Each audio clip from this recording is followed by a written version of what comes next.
Chapter 001 Return. The rain poured down, as heavy as Li Dong's heart at this moment. He stood in a cemetery before a moss-covered tombstone. It seemed like no one had tended to it for a very long time. Strangely, this tombstone bore no name. A nameless tombstone. Li Dong had been kneeling before this grave for a long time now. The rain soaked his clothes, drenched his hair, and streamed down his eyes, cheeks, lips, and chin before finally falling to the ground. Yet he seemed completely unaware. Clenching his fists tightly, he was plunged deep into that agonizing memory. Run, Donger, don't let them catch you. You must live on, live well. Never seek revenge for me. Live anonymously as an ordinary person. 15 years ago, he witnessed with his own eyes how his mother was driven to her death by those people. Had his mother not pushed him into the river at the last moment, allowing him to escape by sheer luck, he too would have long turned to dust. After being pushed into the river that year, he fell unconscious. By heaven's mercy, he didn't drown and was eventually washed ashore God knows how far downstream. After waking up, Li Dong became a little beggar, but before long he was taken away by a mysterious figure. When he reappeared, he became a nightmare of countless terrorists, a peerless war god, sweeping through global terrorist organizations with no match. Especially in recent years, the name of the war god has grown even more resounding, becoming an idol in the hearts of countless people. And now, he has quietly appeared here. Buried beneath this tombstone lies his mother. The greatest pain in this world is wanting to care for your parents but finding them no longer there. Time lost all meaning. Finally, Li Dong stood up. His head snapped upwards suddenly, eyes as sharp as a predator's, murmuring, 15 years. I've finally returned. Li Hong too, the Chui family, the Mo family, and all those who coldly watched my mother be driven to death. None of you imagined I'd still be alive, did you? As he spoke, his fists clenched violently. At that instant, a terrifying aura erupted from his body, so overwhelming that even the pouring rain seemed to freeze midair. I swear, everyone involved in that incident back then will pay 1,000-fold. With these words, Li Dong took a deep breath and unclenched his fists. His expression regained its composure as he pulled an old Nokia phone from his pocket and dialed a number. Xiao Dao, have you found everything I asked you to investigate? Yes, but the person you're looking for seems to be in some trouble. Li Dong's eyes instantly turned ice cold. Back when he was a starving street urchin on the verge of death, he had met a girl who gave him a piece of bread, saving his life. All these years, he had kept this kindness deeply engraved in his heart. Now that he had returned, aside from seeking vengeance, he also intended to repay the kindness he owed. A drop of kindness should be repaid with a spring's bounty. All right, I got it. Send the address to my phone. With that, Li Dong strode briskly out of the cemetery. Mingyang residential area, Donghai City. A crowd had gathered in front of a dilapidated building, murmuring and pointing. At the entrance of the small building, several menacing-looking men wielding clubs surrounded the place. What's going on? Did Lin Guodong offend someone? Heard they're here to collect a debt. Lin Guodong's daughter, Lin Euro, borrowed 200,000 in high-interest loans for medical treatment. Now, they've come knocking. High-interest loans, that's something you should never touch. The Lin family is in trouble now. Exactly, but Lin Guodong's condition was critical back then. They had no choice but to turn to loan sharks. The onlookers chattered among themselves, all expressing sympathy. Yet most were just there for the spectacle. Everyone inside, come out now. Or, do you want us to tear this whole building down? Among the rough-looking men, one with a scarred face snarled viciously. After waiting a moment with no response, he waved his hand and barked coldly. All right, smash the door down. As soon as the words were spoken, several thugs rushed forward, raising their clubs, and started smashing the door. Asterisk bang, bang, asterisk creak. Soon, the gate swung open, and out rushed a strikingly beautiful young woman dressed plainly. She glared at the scar-faced man and shouted angrily, What are you doing? What are you doing? The scar-faced man sneered. Paying debts is only right and proper. You owe us money. Do you think you can just wriggle out of it? Lin Euro said angrily, I've already paid back all the money I owed you. She had indeed borrowed from loan sharks to pay for her father's medical treatment, a principal of 200,000 yuan. But she'd already repaid over 300,000. Yet these people still came harassing her, demanding even more interest. Payback. The scar-faced man pulled a piece of paper from his pocket and unfolded it. It's written here clear as day. You borrowed 200,000 in principal, but only repaid that amount. The interest wasn't paid on time. There was a 3-month overdue period. Now you need to pay back another 800,000. You're despicable. Lin Yuro's face burned with anger. The original contract was never like this. You forged this. Forged? The scar-faced man feigned innocence. Take a good look. This document bears your handwritten signature and fingerprint. Who can claim it's fake? In any case, I've already paid my debt. Don't come bothering me again, Lin Yuro said angrily. That's not for you to decide. No money? Fine. Since you're reasonably attractive, you can work for us for a few months to pay off your debt instead. With a wave of his hand, the scar-faced man coldly commanded, "Go on, seize her." As soon as the words were spoken, several thugs immediately moved to surround Lin Yuro. The onlookers couldn't help but feel sympathetic. An 800,000 yuan debt. What kind of job could pay that off in just a few months? There was no need to guess. If the Lin family's girl was taken away, her innocence would surely be ruined. For example, being toyed with by those wealthy young masters, or even being forced into filming certain kinds of movies. At that moment, a middle-aged woman hurried out of the house and stood in front of Lin Yuro. The middle-aged woman had aged gracefully, her simple clothing unable to fully conceal the beauty of her youth. She was none other than Lu Jing, Lin Yuro's mother. "Brother Scarface, my daughter doesn't know any better. Please forgive her. Rest assured, we will definitely repay the money we owe you." Seeing these vicious-looking men, Lu Jing quickly pulled Lin Yuro behind her. "Please give us a little more time. This is just a small token of appreciation for Brother Scarface and your men to enjoy some tea." As she spoke, she pulled several thousand yuan from her pocket humbly and handed it to Scarface. "Mom!" Lin Yuro was both shocked and furious. Seeing her mother grovel like this before these men made her blood boil. Smack! Suddenly, Scarface slapped Lu Jing across the face. "Scarface, you?" Lu Jing was stunned, never expecting the other party would actually hit her. Smack! Scarface slapped her across the face again. You think tossing out a few thousand settles this? Screw your damn bullshit." Scarface let out a cold laugh and raised his hand again, ready to deliver another slap. But Lin Yuro swiftly stepped in front of her mother, just as Scarface's hand was about to land on Lin Yuro's face. At this moment, whoosh, from the crowd, a figure suddenly darted out, ghostly in its movements. Before anyone could see clearly, Scarface felt his neck abruptly tighten. Chapter 002. I'm here to rent a room. There was now one more person in the scene. A man exuding an icy aura. It was none other than Li Dong, who had arrived just in time. He stood tall and straight, gripping the scar-faced man's throat with one hand as if holding a chicken. "You!" The scar-faced man felt a mix of shock and fury, but his voice was abruptly cut off after just one word. It was Li Dong who had seized his neck and slammed him violently against the ground. Thud. A dull thud echoed, and everyone watched in horror as the scar-faced man's head smashed against the floor, blood splattering everywhere.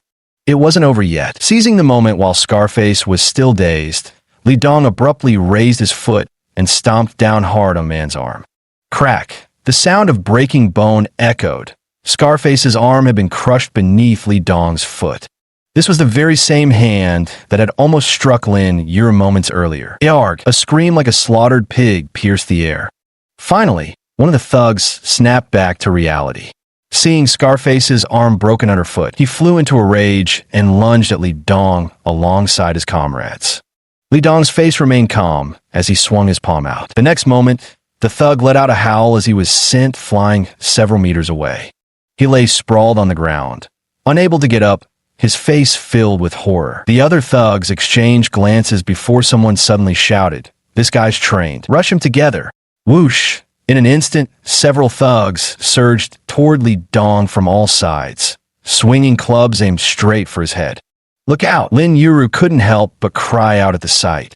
Li Dong's expression remained calm as he struck. Bang, bang, bang. Several dull thuds sounded as those thugs were sent flying one after another by Li Dong, blood streaming from their noses and mouths while they howled in pain. The whole crowd was stunned. Everyone looked at Li Dong as if he were a monster. The scene was too explosive. It was like watching a movie. No one had expected this sudden assailant to be so ferocious, taking on several opponents single-handedly. Lin Yuro was also stunned. She sized up the man and quickly concluded she didn't know him. This left her confused. Why would this stranger help her? Hey, you. The scar-faced man finally snapped out of his daze, glaring viciously at Li Dong. He couldn't believe someone dared to hit them. Do you know who we are? You actually dare to hit us? Listen here. You've messed with the wrong people, and now you're in deep trouble. Li Dong looked at him with a faint smile and said calmly, Really? How serious is it? As he spoke, he walked toward Scarface. Tell me, exactly how much trouble am I in? Li Dong stepped on Scarface's chest with his foot and asked. Scarface let out a pain grunt. Though somewhat frightened deep down, he still spat out viciously. Do you know the Su family? We work for the eldest young master of the Su family. He won't let you off after you hit us. The Su family? Never heard of them. Li Dong crouched down and slapped Scar across the face. I just hit you again. What are you going to do about it? Bastard, you'll regret this. Scar roared. In all his years of running the streets of Donghai City, no one but young Master Su had ever dared lay a hand on him. And now, nobody had actually struck him. Utter humiliation. Regret. Smack. Without another word, Li Dong delivered another stinging slap. Scarface spat out a mouthful of bloody foam, but remained silent, still glaring at Li Dong with venomous hatred. What's wrong? Weren't you acting all high and mighty just now? Try acting tough again. Li Dong landed another slap across his face. This time, Scarface didn't dare even spit out blood, the venom in his eyes dimming somewhat. He had come to a realization. This guy was an absolute lunatic. Everyone knew he was young Master Su's man, yet this madman still dared to hit him. What else could this be but sheer insanity? Speak up. Tell me. How severe are the consequences now that I've hit you? Li Dong slapped him again. Both sides of Scarface's face were swollen. He felt utterly humiliated but dared not utter any tough words, gritting his teeth as he said, Today we admit defeat. What do you want? Simple. Li Dong snapped his fingers and said with a smile, All of you, slap yourselves 10 times, then apologize to them and compensate for their emotional distress. Otherwise, none of you are leaving today. His tone sounded calm, yet Scarface and the others visibly paled. Slapping themselves 10 times in the face and apologizing to 2 women? If this got out, how would they ever hold their heads up again? That's impossible. Don't push me too far, Scarface said with a face full of anger. If you don't obey, do you believe I'll finish you both? Li Dong grabbed him by the throat and lifted him off the ground. His gaze was utterly frigid, his entire body exuding a faint but unmistakable murderous intent that completely enveloped the scar-faced man. Finally, Scarface felt true fear. This killing aura turned his blood to ice. He knew with certainty that the man before him meant every word. So he immediately considered backing down. There was no choice. Digging in his heels would only make things worse. Better to swallow his pride for today and settle the score another time.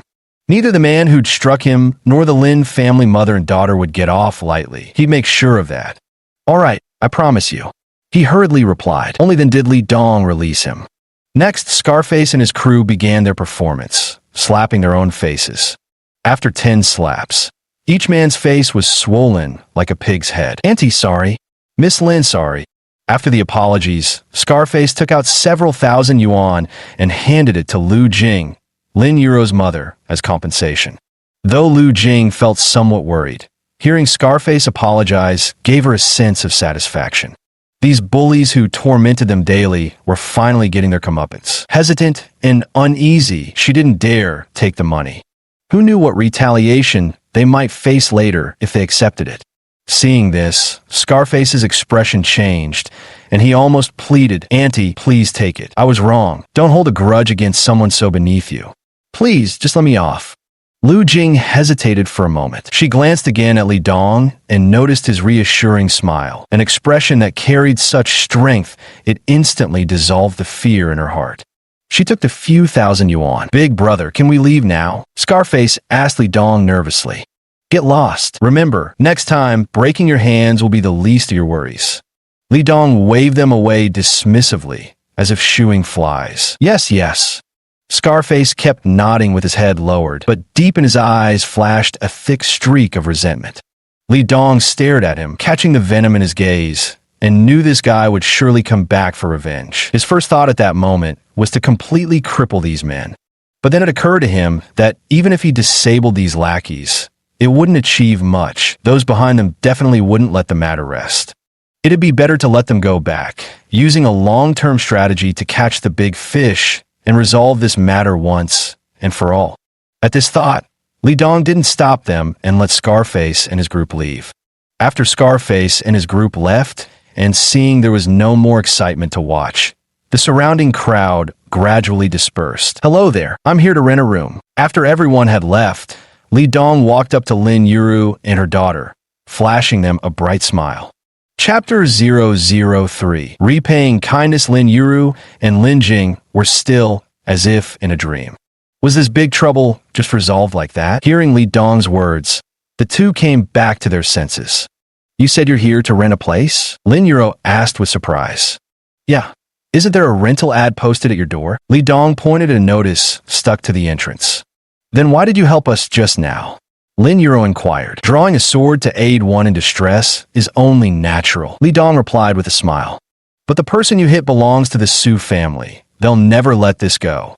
Lin Yuru bit her crimson lips lightly, her face filled with remorse. I'm really sorry for dragging you into this mess, she said apologetically.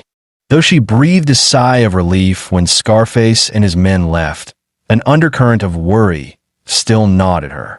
After all, Li Dong hadn't hit just anyone. It was Scarface, a notorious figure in Donghai City.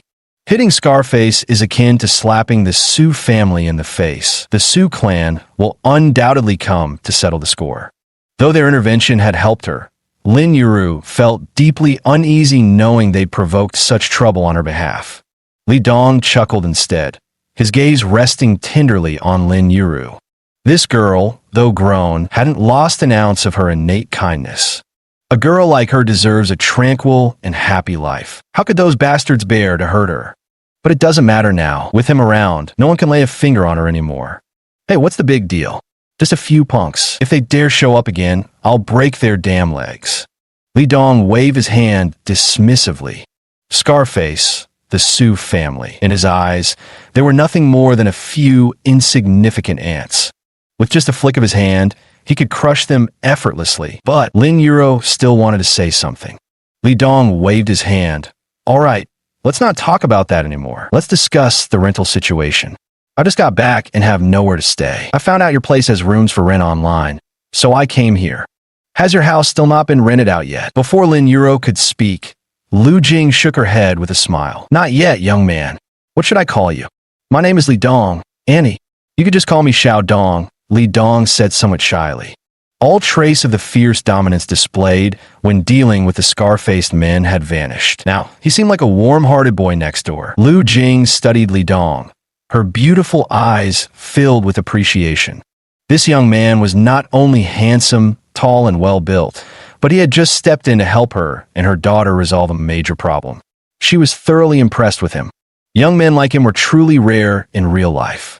When she heard Li Dong wanted to rent a room in her house, her heart leapt with joy. Her first thought was how wonderful it would be if this young man could become her son-in-law. All right, Xiao Dong, thank you so much for helping us just now, Lu Jing said with a smile. Auntie, don't mention it. It was nothing for me. I can't stand those who bully others just because they have power. It's outrageous that they would pick on someone as kind as you. Regardless, I still want to thank you. How about this? Since you're renting from me, I'll reduce your rent. Lu Jing smiled. That would be really appreciated, Annie. And so, the two struck up a conversation. Lin Yuru glared at Lu Jing beside her. With just one look at Lu Jing's expression, she immediately knew what scheme was brewing in her mind. It was quite simple. Despite being in her 20s now, Lin Yuru had never been in a relationship, and over this matter, Lu Jing had nagged at her countless times. Now that she had come across someone as remarkably poised as Li Dong, how could she let this opportunity slip? Oblivious to Lin Yuru's pointed stare, Lu Jing chatted with Li Dong for a while before suddenly posing a probing question. Xiao Dong, do you have a girlfriend? Not yet, Li Dong replied with an endearingly bashful expression. Lu Jing's smile instantly brightened even more. Then came a barrage of questions. Where's your hometown? My hometown is Yinjing. Where do you work now? Haven't started working yet. Just returned from abroad, planning to start my own business. Any other siblings at home? No, just me. Lu Jing grew increasingly pleased, finding Li Dong more and more agreeable with each glance. She could hardly wait to see him date Lin Yuru right now, then marry and have children. Then, the two began chatting as they walked, quickly disappearing through the doorway, leaving Lin Yuru bewildered in the wind. She stood dumbfounded, unable to snap out of it for the longest time. Meanwhile, the Su residence. Smash! An ashtray flew through the air, hurled straight towards Scarface's head. The scarred man remained motionless, letting the ashtray smash against his head without a sound, blood pouring down his face. Useless! All of you useless fools. With so many men, you couldn't even handle one simple task. What's the point of keeping trash like you around? A young man was roaring in fury. His contorted face turned utterly savage, veins bulging violently along his neck. His rage was justified. He'd already prepared for this moment, freshly bathed, eagerly anticipating Scarface bringing Lin Yuro to him for a night of pleasure. Instead, the scarred thug returned bearing nothing but disappointing news. Young Master Su, we were just about to bring Lin Yuro back when some reckless fool came out of nowhere and beat up our guys. He even broke my hand by stepping on it. Scarface pointed at his broken hand, looking aggrieved. That guy was way too skilled. The brothers were no match for him at all. Young Master Su, you got to stand up for us. The implication was clear. Since we're your men and got beaten up by outsiders, whether you want to reclaim our honor is up to you.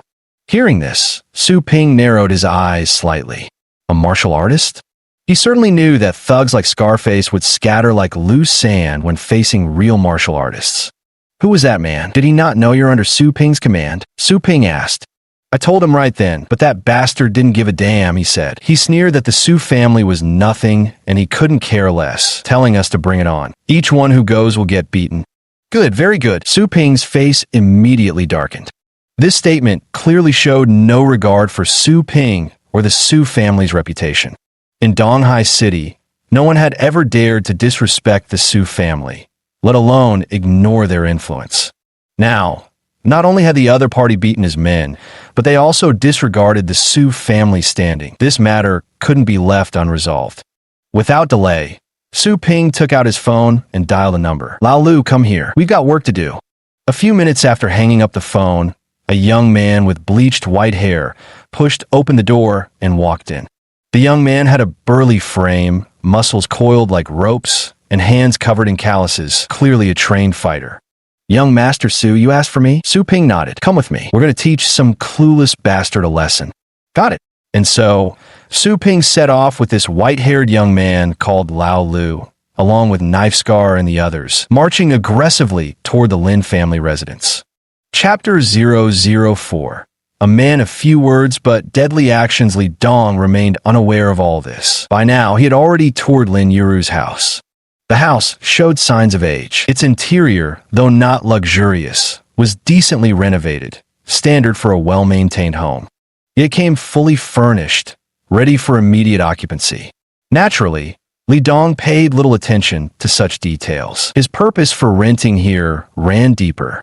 Li Dong leased a room with a private bathroom on the first floor, while Lin Yuru and her family resided on the second. Li Dong didn't care about that. As long as he could stay by Lin Yuru's side, he was content. Xiao Dong, as my sister-in-law just said, will reduce your rent. How about you just pay me 100 yuan per month? Lu Jing looked at Li Dong with a beaming smile, unable to hide the joy in her eyes. Though Donghai City couldn't be considered a first-tier city, the rent here was certainly not cheap by any means. 100 yuan was an unimaginably low price. Lin Yuro beside her widened her eyes in disbelief as she stared at Lu Jing.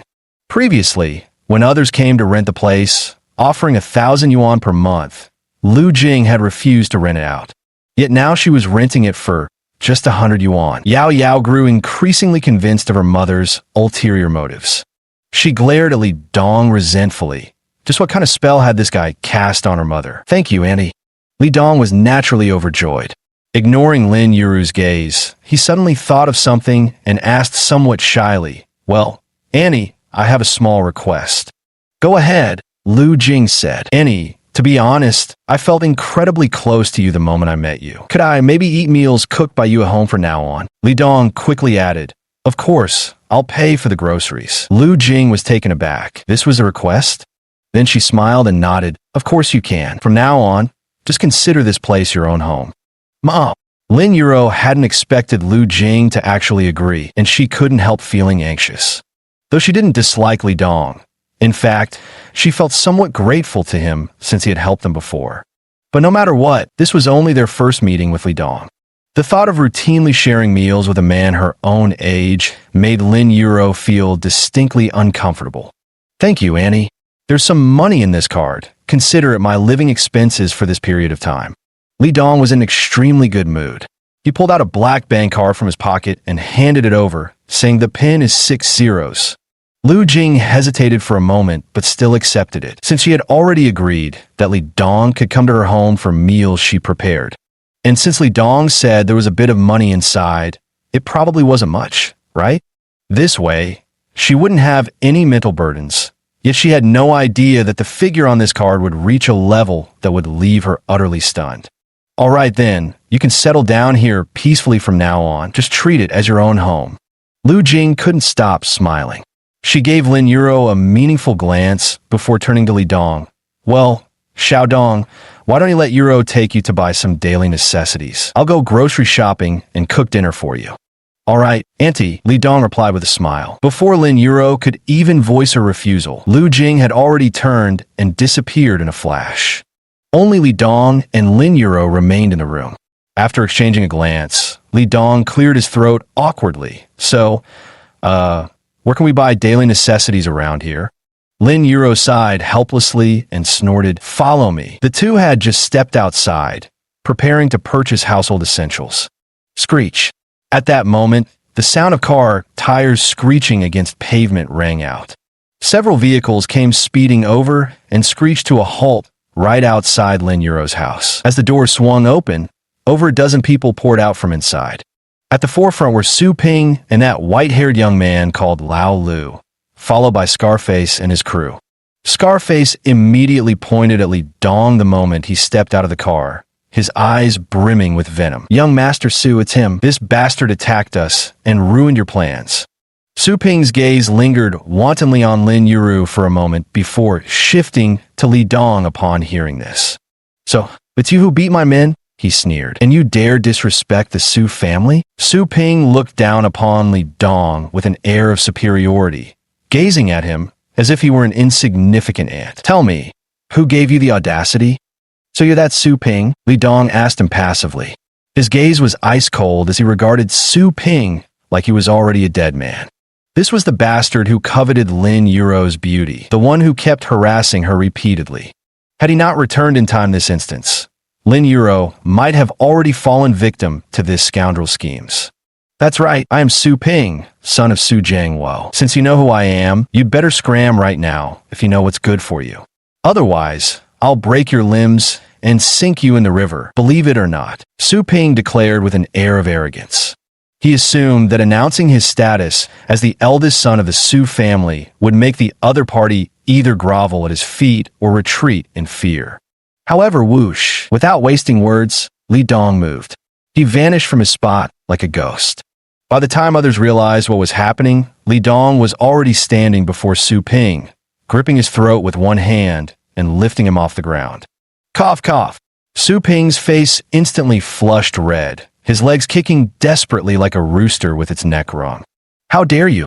The white-haired young man called Lao Lu roared in fury.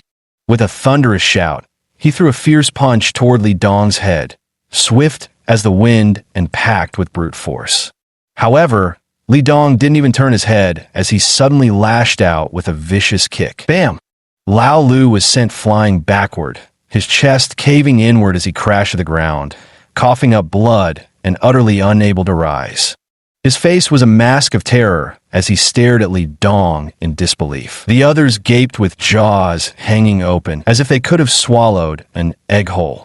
One kick, just one kick had blasted Lao Lu through the air. Was this even human? You should know that Lao Lu is a trained fighter, usually responsible for Su Ping's safety. No one has ever lasted more than 10 moves against him. Yet now he was sent flying with a single kick, spitting blood as he crashed to the ground. Scarface turned pale. Only at this moment did he finally realize that Li Dong had been going easy on them earlier. With such formidable combat skills, who in the entire Donghai city could possibly stand against him? Perhaps only Lao Lu's master would be a match. Having intimidated the others with that single kick, Li Dong finally turned his gaze to Su Ping and said calmly, "Who gave you the audacity to come cause trouble for her? You, tired of living or something? Do you know who I am?" Su Ping managed to force out the words with difficulty. He was equally shocked and incredulous in his heart, because he couldn't believe the other party would treat him like this without regard for his status. At the same time, one thing became clear to him. The other party was a lunatic, and a ruthless one at that. Real tough guys don't waste words. Chapter 005, As Long As I'm Here. Chapter 005, As Long As I'm Here. Then tell me properly, who are you? Li Dong asked calmly. Meanwhile, he released his grip. Su Ping collapsed to the ground, clutching his throat as he coughed violently. He looked up at Li Dong with venom in his eyes. "I'm Su Ping.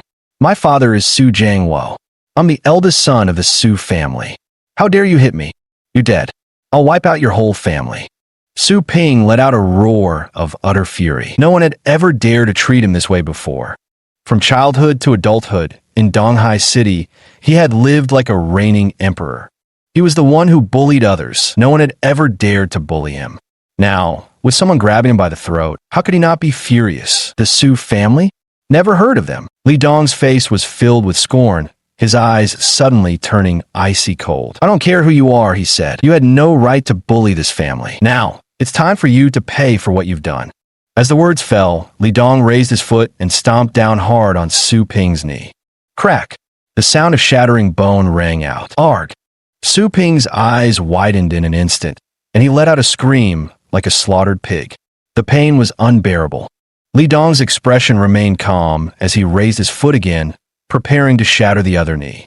Just then, that Lao Lu suddenly spoke up. "I advise you against doing this." Li Dong looked at him. "Oh, and why is that? If you do this, I swear you'll live to regret it. When the time comes, you won't be able to save yourself, and you'll drag this entire family down with you. They'll definitely die because of you. The Su family's influence is far more powerful than you can possibly imagine." Li Dong laughed. One had to remember he was none other than the god of war of the East. In the past, countless terrorist organizations had fallen before him, and innumerable powerful families across the globe had suffered at his hands. Those families from before had threatened him in the same way. But now, you know what? Others have said the exact same words to me before. Now the grass on their graves is already a meter high. Li Dong finished speaking and stomped down hard. Crack! Another sound of shattering bone rang out. Argh! Su Ping let out another agonized scream before passing out from the sheer pain. His kneecaps had been shattered into bone fragments, making it nearly impossible for even the most skilled doctors to fully heal him. He was lucky to be alive, truth be told. If Lin Yuro hadn't been present, Li Dong would have ended him right then and there. Such insect-like individuals were beneath Li Dong's notice. This included the so-called Su family. At this moment, Lin Yuro stood utterly stunned. She never imagined that the arrogantly superior Su family heir, who had constantly bullied their household, would have both legs crushed with such ease. After the initial shock came an overwhelming sense of relief. It felt incredibly satisfying. Seeing Li Dong do this had thoroughly vented her pent-up anger for her. To Scarface and his gang, Li Dong appeared like a demon incarnate. Yet when Lin Yuran looked at him, she saw only a hero. No matter what, everything Li Dong did was for her sake, for their whole family. Though initially filled with deep concern, she reasoned that Li Dong wasn't some reckless madman. If he dared act this way, he must have his own uncompromising footing. Yet Lin Yuro couldn't comprehend where this somewhat handsome guy got his confidence from. You're finished, you're really finished. The Su family will definitely kill you all.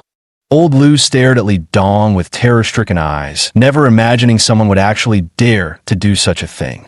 Doesn't he fear the Su family's vengeance? Li Dong dismissed such threats with contempt, waving his hand as though shooing away flies. Take this trash and leave while I'm still in a good mood, and relay this to your Su family head. If they want revenge, bring it on. I'll counter any move they make. He could easily disable these people, but the scene would inevitably turn bloody. And Li Dong didn't want Lin Yuru to witness such a gruesome sight. Lao Lu struggled, but ultimately couldn't get up. In the end, Scarface and the others had to help carry the unconscious Su Ping while supporting Lao Lu, crawling back to their car in disgrace. Only after they left did Li Dong turn to Lin Yuru, finding her staring at him with wide-eyed fascination. Li Dong rubbed his nose. Why are you looking at me like that? Thank you, Lin Yuru said with heartfelt sincerity. Of course she knew that without Li Dong, she probably wouldn't have escaped Liang Ping's vile intentions. This was the man who had saved her from the lion's den, her benefactor. No need for thanks. Li Dong chuckled and shook his head. Like I said before, I've always been the type to right wrongs wherever I see them. Trash like him deserves to be taught a lesson. But he's the eldest son of the Su family. Lin Yuru still sounded uneasy despite her gratitude. After all, the Su family's influence in Donghai City was simply too immense. For an ordinary person like her, they were an insurmountable behemoth. Trust me, as long as I'm here, they won't be able to harm you ever again. Li Dong spoke with solemn sincerity as he made his promise. If he couldn't even protect this family, then this Eastern War god might as well go find a block of tofu to kill himself with. Seeing the determination in Li Dong's eyes, Lin Yuro felt completely at ease. She nodded with a smile and said, "Let's go. I'll take you shopping for daily necessities." Li Dong gazed at Lin Yuro with tender affection. Such an innocent smile was truly worth protecting with his entire life. Under Lin Yuro's guidance, the two then headed to a supermarket not far from home to purchase daily necessities. Meanwhile, Lu Jing arrived at Eastern Bank. As one of the world's largest banks with branches across the globe, it was a top choice for Easterners to deposit their savings. The reason for coming to the bank was naturally to withdraw money. Lu Jing had left in such a hurry earlier that it wasn't until she reached the market that she realized she'd forgotten to bring cash. She initially considered going back home to get money, but immediately remembered Li Dong had given her a bank card. Holding the bank card, she tried to withdraw some money from the ATM, only to find all three machines were temporarily out of service, neither accepting deposits nor withdrawals. With no other choice, Lu Jing entered the bank hall to take a queue number and wait in line. Before long, it was finally her turn. She handed the bank card over and said, "Please withdraw 1,000 yuan for me." The teller was a young woman dressed rather flamboyantly. She gave Lu Jing a sidelong glance as she took the bank card from her. Then, she instinctively prepared to withdraw money, but the bank card in her hand suddenly caught her attention. It was a black bank card, surprisingly devoid of any card numbers, bearing only 3 embossed golden digits. Seeing those numbers, the woman's eyes widened in shock. Her face was utterly incredulous. How could such a card appear in a small place like Donghai City? And why was it in the hands of an unremarkably dressed middle-aged woman? The woman eyed Lu Jing with suspicion, her heart filled with disbelief, because this card was the highest-tier membership card of Eastern Bank, with only 100 issued worldwide. And the lower the number on the card, the more distinguished the holder's status. This woman before her eyes didn't look like someone who could possess such a card at all. Chapter 006, Slander. Chapter 006, Slander. Could it be she stole it from somewhere? The woman thought to herself. How else could she possibly possess a membership card of this tier? Now the woman looked at Lu Jing with hostility in her eyes. This girl has some nerve, daring to steal such a card. These days, there are more and more people who aren't afraid of death. No, I should get security to detain her, then report this to the branch manager. It would count as a major achievement for me. Her heart swelled with delight at the thought, convinced that a life-changing opportunity had come her way. Hey, help me withdraw some money. Seeing the woman inside holding the card in a daze, Lu Jing couldn't help but frown and urge impatiently. She still needed to get the money to buy groceries and go home to cook. The woman snapped out of it and discreetly pressed a red button beneath the counter. After pressing it, she held the card and interrogated coldly. "Tell me, where did you get this card?" Lu Jing froze, wrinkling her brow. "What's it to you?" The other's attitude rubbed her the wrong way. The woman sneered coldly. "Don't you know what this card represents? It's just a bank card, isn't it?" Lu Jing didn't understand why the other party was asking such a question. Hearing this answer, the woman grew even more convinced of her suspicion. This middle-aged woman was definitely a thief. This card must have been stolen by her. At this moment, a security guard walked in.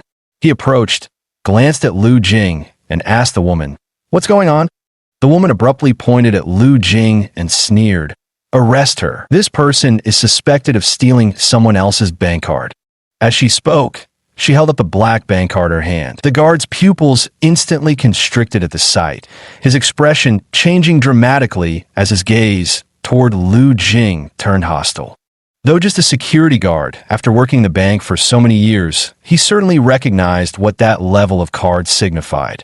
This kind of card is simply not something a woman like her could possibly be qualified to possess. Since that's the case, this card must undoubtedly have been stolen by her. "Ma'am, please cooperate and come with us," the security guard said sternly to Lu Jing. "On what grounds?" Lu Jing's face flushed with anger. "I just came to withdraw 1,000 yuan. What right do you have to detain me? On what grounds?" The security guard sneered coldly. "I advise you to cooperate quietly. Stealing someone else's bank card is no minor offense." "This card isn't stolen," Lu Jing hurriedly explained. She never imagined that the bank card casually given to her by Li Dong would cause such trouble. "Not stolen? Then explain how you got it," the security guard sneered. "It was given to me by one of our tenants," Lu Jing replied. "Your tenant? Huh? You expect me to believe that? Come along now. Don't make me use force." Naturally, the security guard didn't believe a word Lu Jing said. "Are you kidding me? Someone who owns this level of card would rent in this woman's house? How could you do this? This is slander," Lu Jing cried out, her heart filled with fury and indignation. "Seems like you refuse a toast only to be forced to drink a forfeit." The security guard's face darkened as he reached out to grab Lu Jing's shoulder. Since this woman refused to cooperate, he had no choice but to forcefully apprehend her. "Get away from me. Don't touch me," Lu Jing screamed, stumbling backward. Smack! The security guard had finally lost patience. He actually slapped Lu Jing across the face. Lu Jing stared at the guard in disbelief. He had actually struck her. "I'll fight you to the death," Lu Jing snarled, clawing fiercely at the security guard's face. Being falsely accused as a thief and slapped for no reason. This humiliation was something she absolutely couldn't tolerate. But how could she possibly be a match for this security guard? Bang! With a single kick, the guard slammed his foot into Lu Jing's abdomen. Lu Jing clutched her stomach and fell to her knees, her face twisted in agony. "Get up!" The security guard sneered as he grabbed her shoulder, preparing to drag her away. "Wait, I need to make a call. I can summon the owner of this card," Lu Jing said weakly. The kick from a security guard had nearly knocked the wind out of her. At her words, both the guard and the young woman paled slightly before sneering. Neither of them believed Lu Jing could actually call the owner of the card. "Fine, let's see how you'll manage to summon the owner," the young woman scoffed. At the same time, another plan formed in her mind. Once Lu Jing called for help, she would have the security guards seize him as well. Yet another great achievement to her credit. "God has truly been kind to me," she thought to herself with delight. Meanwhile, inside the supermarket, Li Dong pushed the shopping cart, walking side by side with Lin Yuro as they picked up various daily necessities. "Earlier you mentioned you just got back. Where did you return from?" Lin Yuro asked curiously while shopping. "Abroad," Li Dong replied with a smile. "I've been wandering overseas all these years, and only just returned today. Wasn't life good abroad? Why think about coming back?" Lin Yuro asked curiously. Many of her classmates had built successful careers overseas, thriving exceptionally well. She'd hardly heard of any returning to China for development. Li Dong's expression darkened slightly. Ever since being taken away by his teacher 15 years ago, his life had consisted solely of grueling training and killing. After so many years of killing, though his reputation shocked the world, this was not the life Li Dong wanted. He grew weary of slaughter, so he chose to return. This time, apart from revenge, what he sought more was to repay kindness and find a haven for his soul.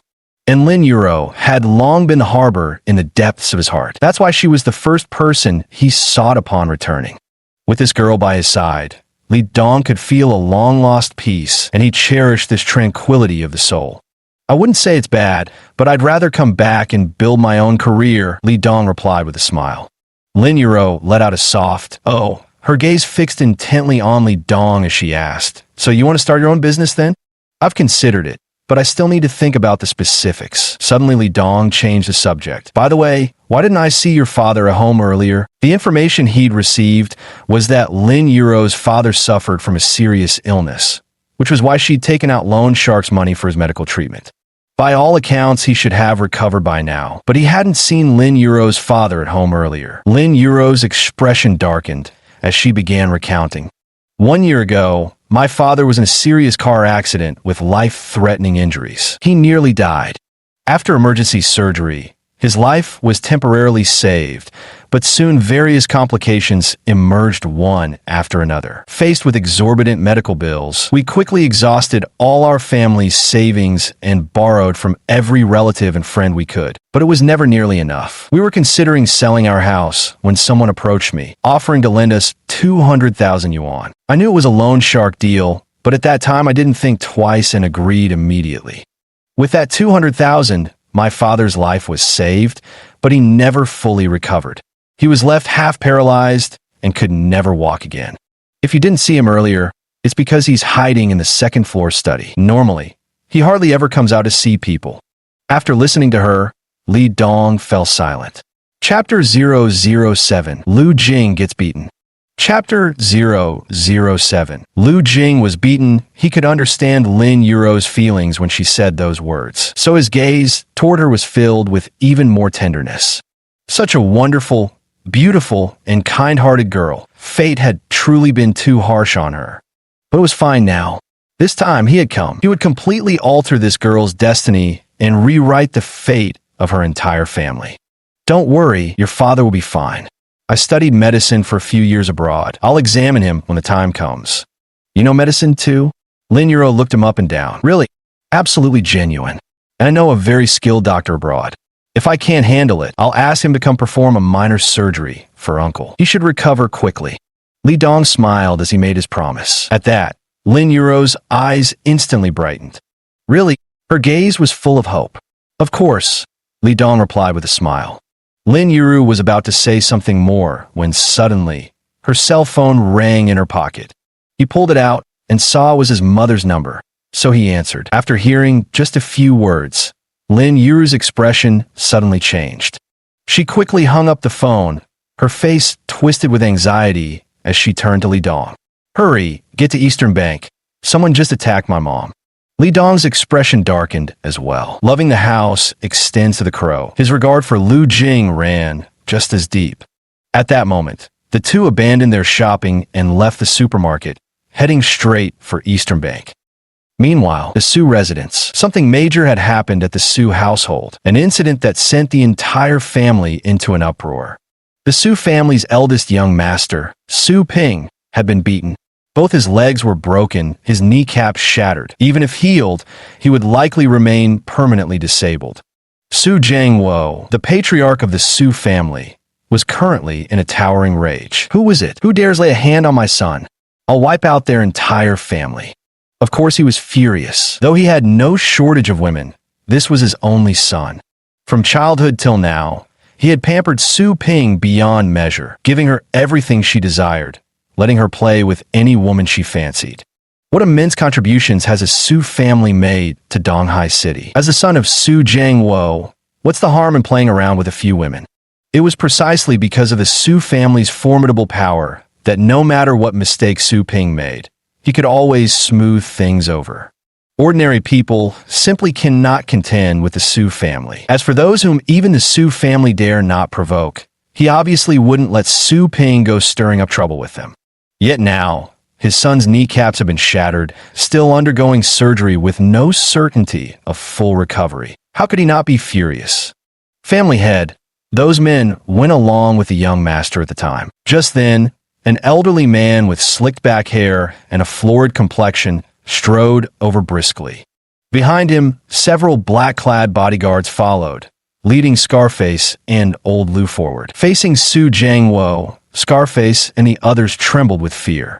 This was the head of the Su family, the undisputed overlord of Donghai City. Before him, men like them were mere underlings. How could they not tremble in fear? Even Old Lu hung his head meekly, the very picture of deference.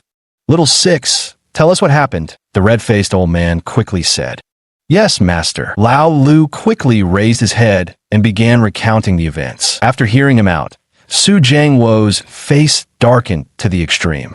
"What audacity to not even cast a glance at my Su family. It seems I've been too low-key these years, to the point where even random cats and dogs dare to bully people from the Su family." Su Jiangwo said coldly, then suddenly turned his gaze to Scarface and the others, waving his hand abruptly. "A bunch of useless trash. With so many of you, you couldn't even protect my son. What use are you? Come on, break all their arms and legs, and throw them all out." As he finished speaking, several black-clad bodyguards immediately stepped forward, dragging Scarface and his men outside. "Family head, please no, spare us." Scarface and his crew were terrified out of their wits, pleading desperately for mercy. With their limbs broken and cast out, stripped of the Su family's protection, could these men possibly survive? After all these years they'd served as Su Ping's ruthless enforcers, making far too many enemies. Once those enemies learn of their fate, they'll surely come to finish them off, leaving them dead without a grave to bury them in.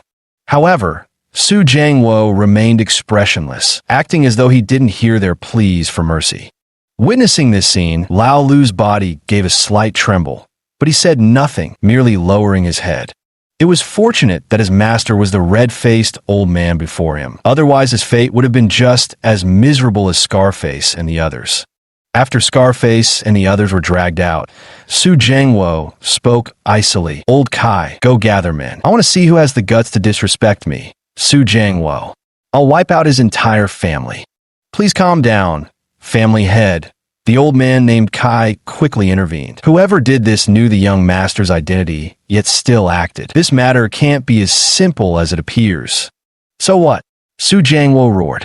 "Should my Pinger just take this beating for nothing? Both his kneecaps are shattered. Whoever dares lay hands on Su Jiangwo's son will die. I suggest we investigate first.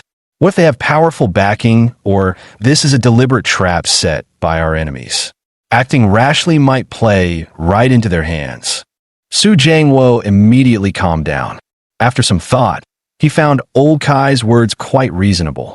The fact that the perpetrator dared to harm Su Ping despite knowing he was Su Jiangwo's son suggested either absolute confidence or sheer recklessness.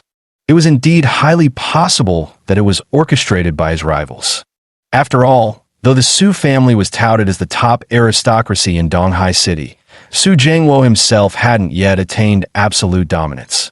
In Donghai City, apart from his Su family, there were two other factions powerful enough to rival them. Those two rivals were constantly watching him, coveting the Su family at every opportunity, so he couldn't afford to be careless. "Then investigate," Su Jiangwo said coldly. "Besides that, spread the word throughout Donghai City. No one is to employ that woman's family. I want to cut off their entire livelihood. Force them to beg on the streets." "Yes," the old man promptly responded. At that moment, Li Dong and Lin Yuru arrived at Easter Bank. As soon as they entered, they spotted Lu Jing. One side of her face had already swollen, and she was now crouched in a corner, clutching her stomach with a pained expression. Aside from her, a middle-aged man in a suit, a young woman dressed like a bank employee, and a security guard stood nearby, cold smirks playing at the corners of their mouths. "Mom." Lin Yuren hurried over, her face filled with urgency as she asked, "What happened? Who did this to you?" Li Dong's expression darkened to an extreme when he saw Lu Jing's condition. The beating she had taken was far from light. Seeing Lin Yuro and Li Dong, Lu Jing's pent-up grievances suddenly erupted. Pointing at the security guard and the young woman, her eyes reddened. They falsely accused me of stealing someone's bank card, and even hit me. That security guard slapped me and kicked me, she said. Lin Yuro immediately glared at the security guard, her eyes blazing with fury.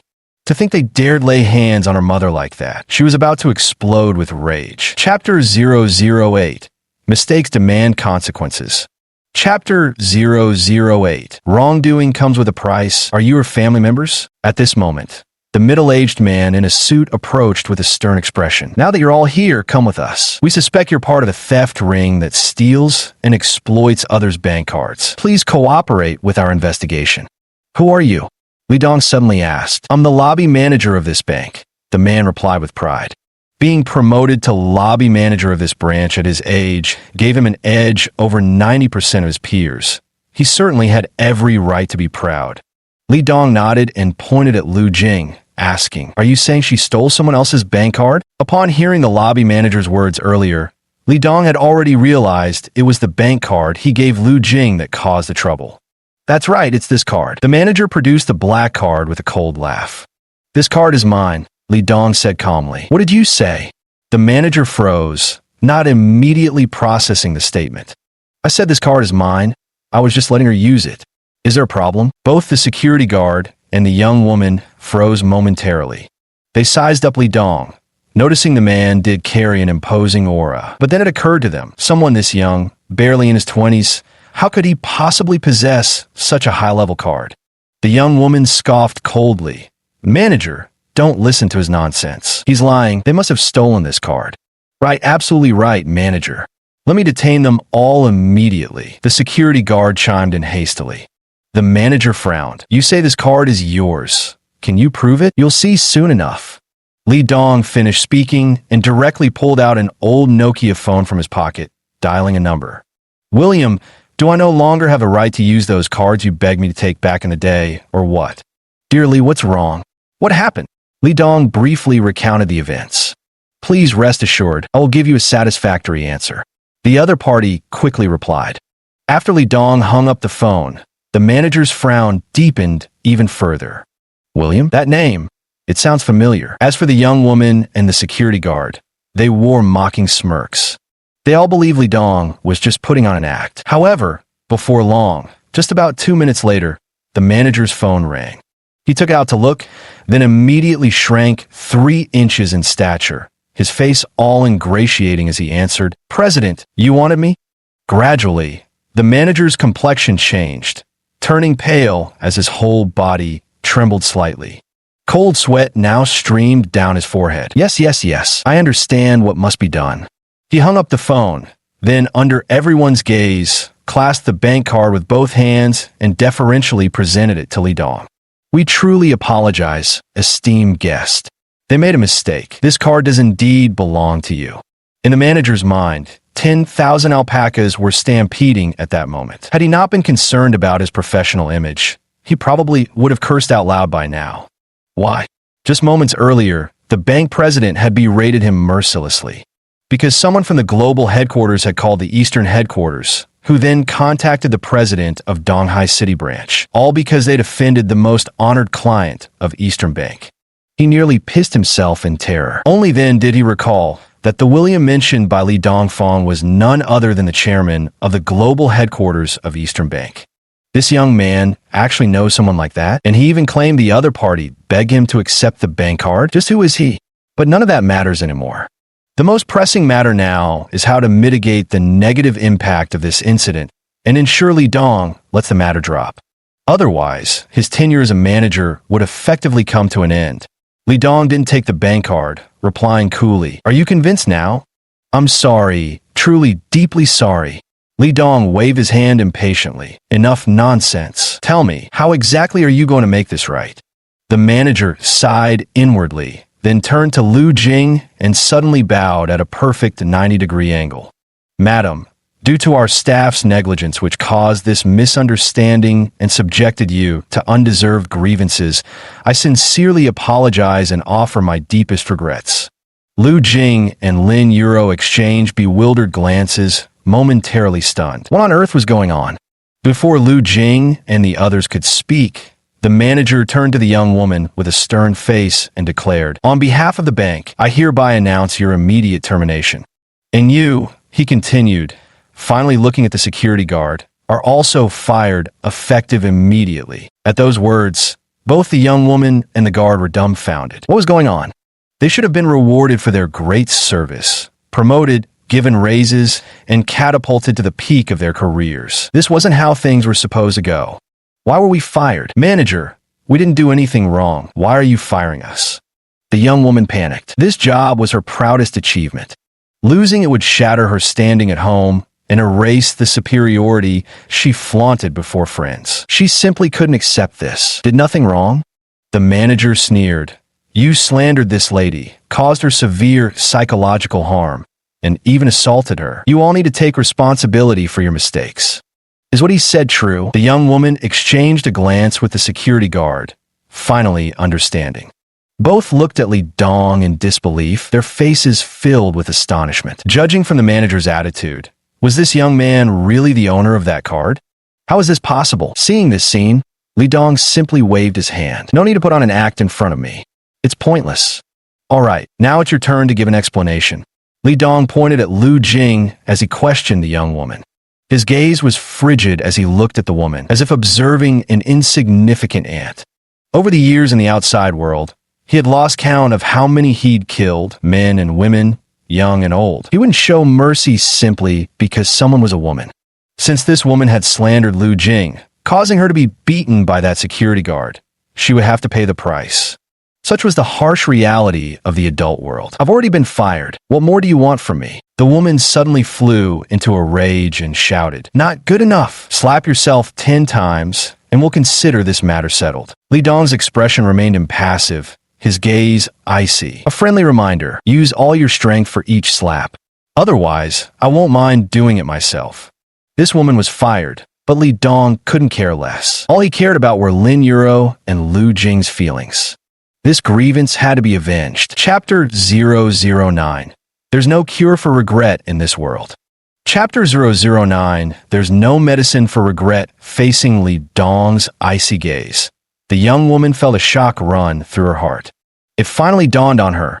This young man was the owner of that card. Someone like him could crush her without even lifting a finger. So she could only turn to the manager, her eyes pleading for help. The manager, too, felt a pang of pity and was about to speak when Li Dong's frigid stare suddenly met his. Instantly, it felt as if a bucket of ice water had been dumped over his head, freezing him to the bone. His heart pounded with lingering fear. Close, so close.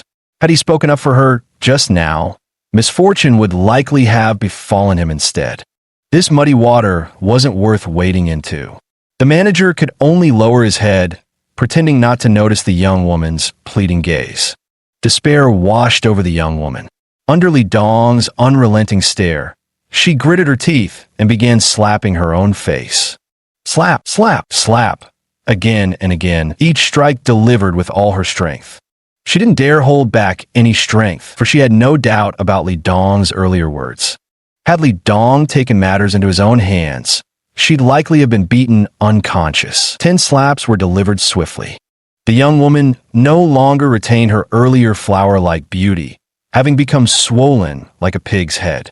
After finishing her self-inflicted punishment, she covered her face and slunk away in disgrace. Li Dong didn't stop her. His objective had been achieved. Next, Li Dong turned his gaze toward the security guard. Facing Li Dong's stare, the guard's expression drastically changed. "WH, what do you want?" He had just witnessed what happened to that young woman. The security guard didn't believe his fate would be any better than hers. The fear of the unknown is often the most terrifying. "Which hand did you use to hit her? Which foot did you kick her with?" Li Dong pointed at Lu Jing and slowly asked. Earlier, that woman had only slandered Lu Jing, so Li Dong had merely made her slap herself 10 times. But this security guard was different. Not only had he slapped Lu Jing across the face, but he had also kicked her in the stomach. Without giving him some retribution, Li Dong wouldn't be able to swallow his fury. Hearing Li Dong's question, the guard gritted his teeth and remained silent. "Speak." Li Dong's gaze grew even colder. "Which hand? Which leg?" Thud. Suddenly, the security guard dropped to his knees before Li Dong. Spare me. Spare me. I was wrong. I'm sorry, really sorry. It was my fault. I shouldn't have hit her. Li Dong laughed, his gaze still icy cold. Didn't you think of all this when you were hitting her? Enough nonsense. You there. Go find me a sturdy stick. Make sure it's solid. Li Dong suddenly said to the bank manager. The manager froze, then quickly nodded and ran out, soon returning with a solid wooden rod. Breaking one arm and one leg yourself will settle this matter. Otherwise, the consequences will be unbearable for you. The security guard froze, staring at the rod on the ground. Cold sweat poured down his back as his entire body trembled violently, severing his own limbs. No, please don't. Madam, I was wrong. I beg you for mercy. I have elderly parents above me and young children below. Knowing begging Li Dong would be futile, the guard crawled on his knees to Lu Jing instead, kowtowing repeatedly for forgiveness. He struck with tremendous force, banging loudly as his forehead instantly turned bruised purple. Lu Jing's eyes burned with hatred. She hadn't forgotten how the security guard had treated her earlier. Yet she couldn't bear to see the pathetic sight of the guard like this, so she turned her head away to avoid looking at him. Hurry up, don't make me do it myself, Li Dong said coldly. The guard resigned himself to his fate. With hollow eyes, he picked up the stick from the ground. There was no alternative. He had no choice but to do this. The young man before him was the owner of that card, possessing influence far beyond what a mere security guard like himself could contend with. If he didn't do this, and the other party took matters into their own hands, not only would he suffer, but his entire family might also be dragged into the mess. He regretted it deeply, but there was no cure for regret in this world. One who made a mistake had to pay the price. The security guard clenched his teeth, took a few deep breaths, then swung his baton down with a fierce strike toward his own left hand. Snap! He used such force that the arm broke with just one pull. Ack! The security guard let out a muffled groan of pain, his features contorting in agony. He collapsed to the ground, his body trembling like a sieve. Li Dong remained expressionless, utterly calm. For him, this was nothing more than the most trivial of scenes. The manager's face turned ashen as he threw a frightened glance at Li Dong. Too brutal. Simultaneously, an overwhelming sense of dread rose within him. Fortunately, I wasn't involved in this matter, otherwise his fate would have been mine as well. Continue, Li Dong commanded. Even though the security guard was in so much pain he was nearly passing out, hearing these words, he mustered his remaining strength, picked up the baton, and aimed it at his thigh. At this point, Lin Yuro couldn't bear to watch any longer. She walked over and tugged at Li Dong's sleeve. Maybe let's just drop it? Lu Jing quickly added, yes, let it go. He's already been punished enough. Though they were both furious and indignant at the security guard's actions, witnessing him break his own arm had already dissipated the anger in their hearts. Pushing this security guard to his death wouldn't benefit them in any way. Having vented their anger was enough. All right, let's listen to you two. This matter ends here. Li Dong looked coldly at the security guard and said, if you feel wronged or hold resentment, you can come seek revenge on me anytime. Dare not, dare not. The security guard quickly replied. Revenge? What a joke. He had no death wish. He shot grateful glances at Lin Yuru and Lu Jing. If it weren't for them, he probably would have had to break his own leg. Though it could be treated at the hospital, the hefty medical bill would have been more than he could handle.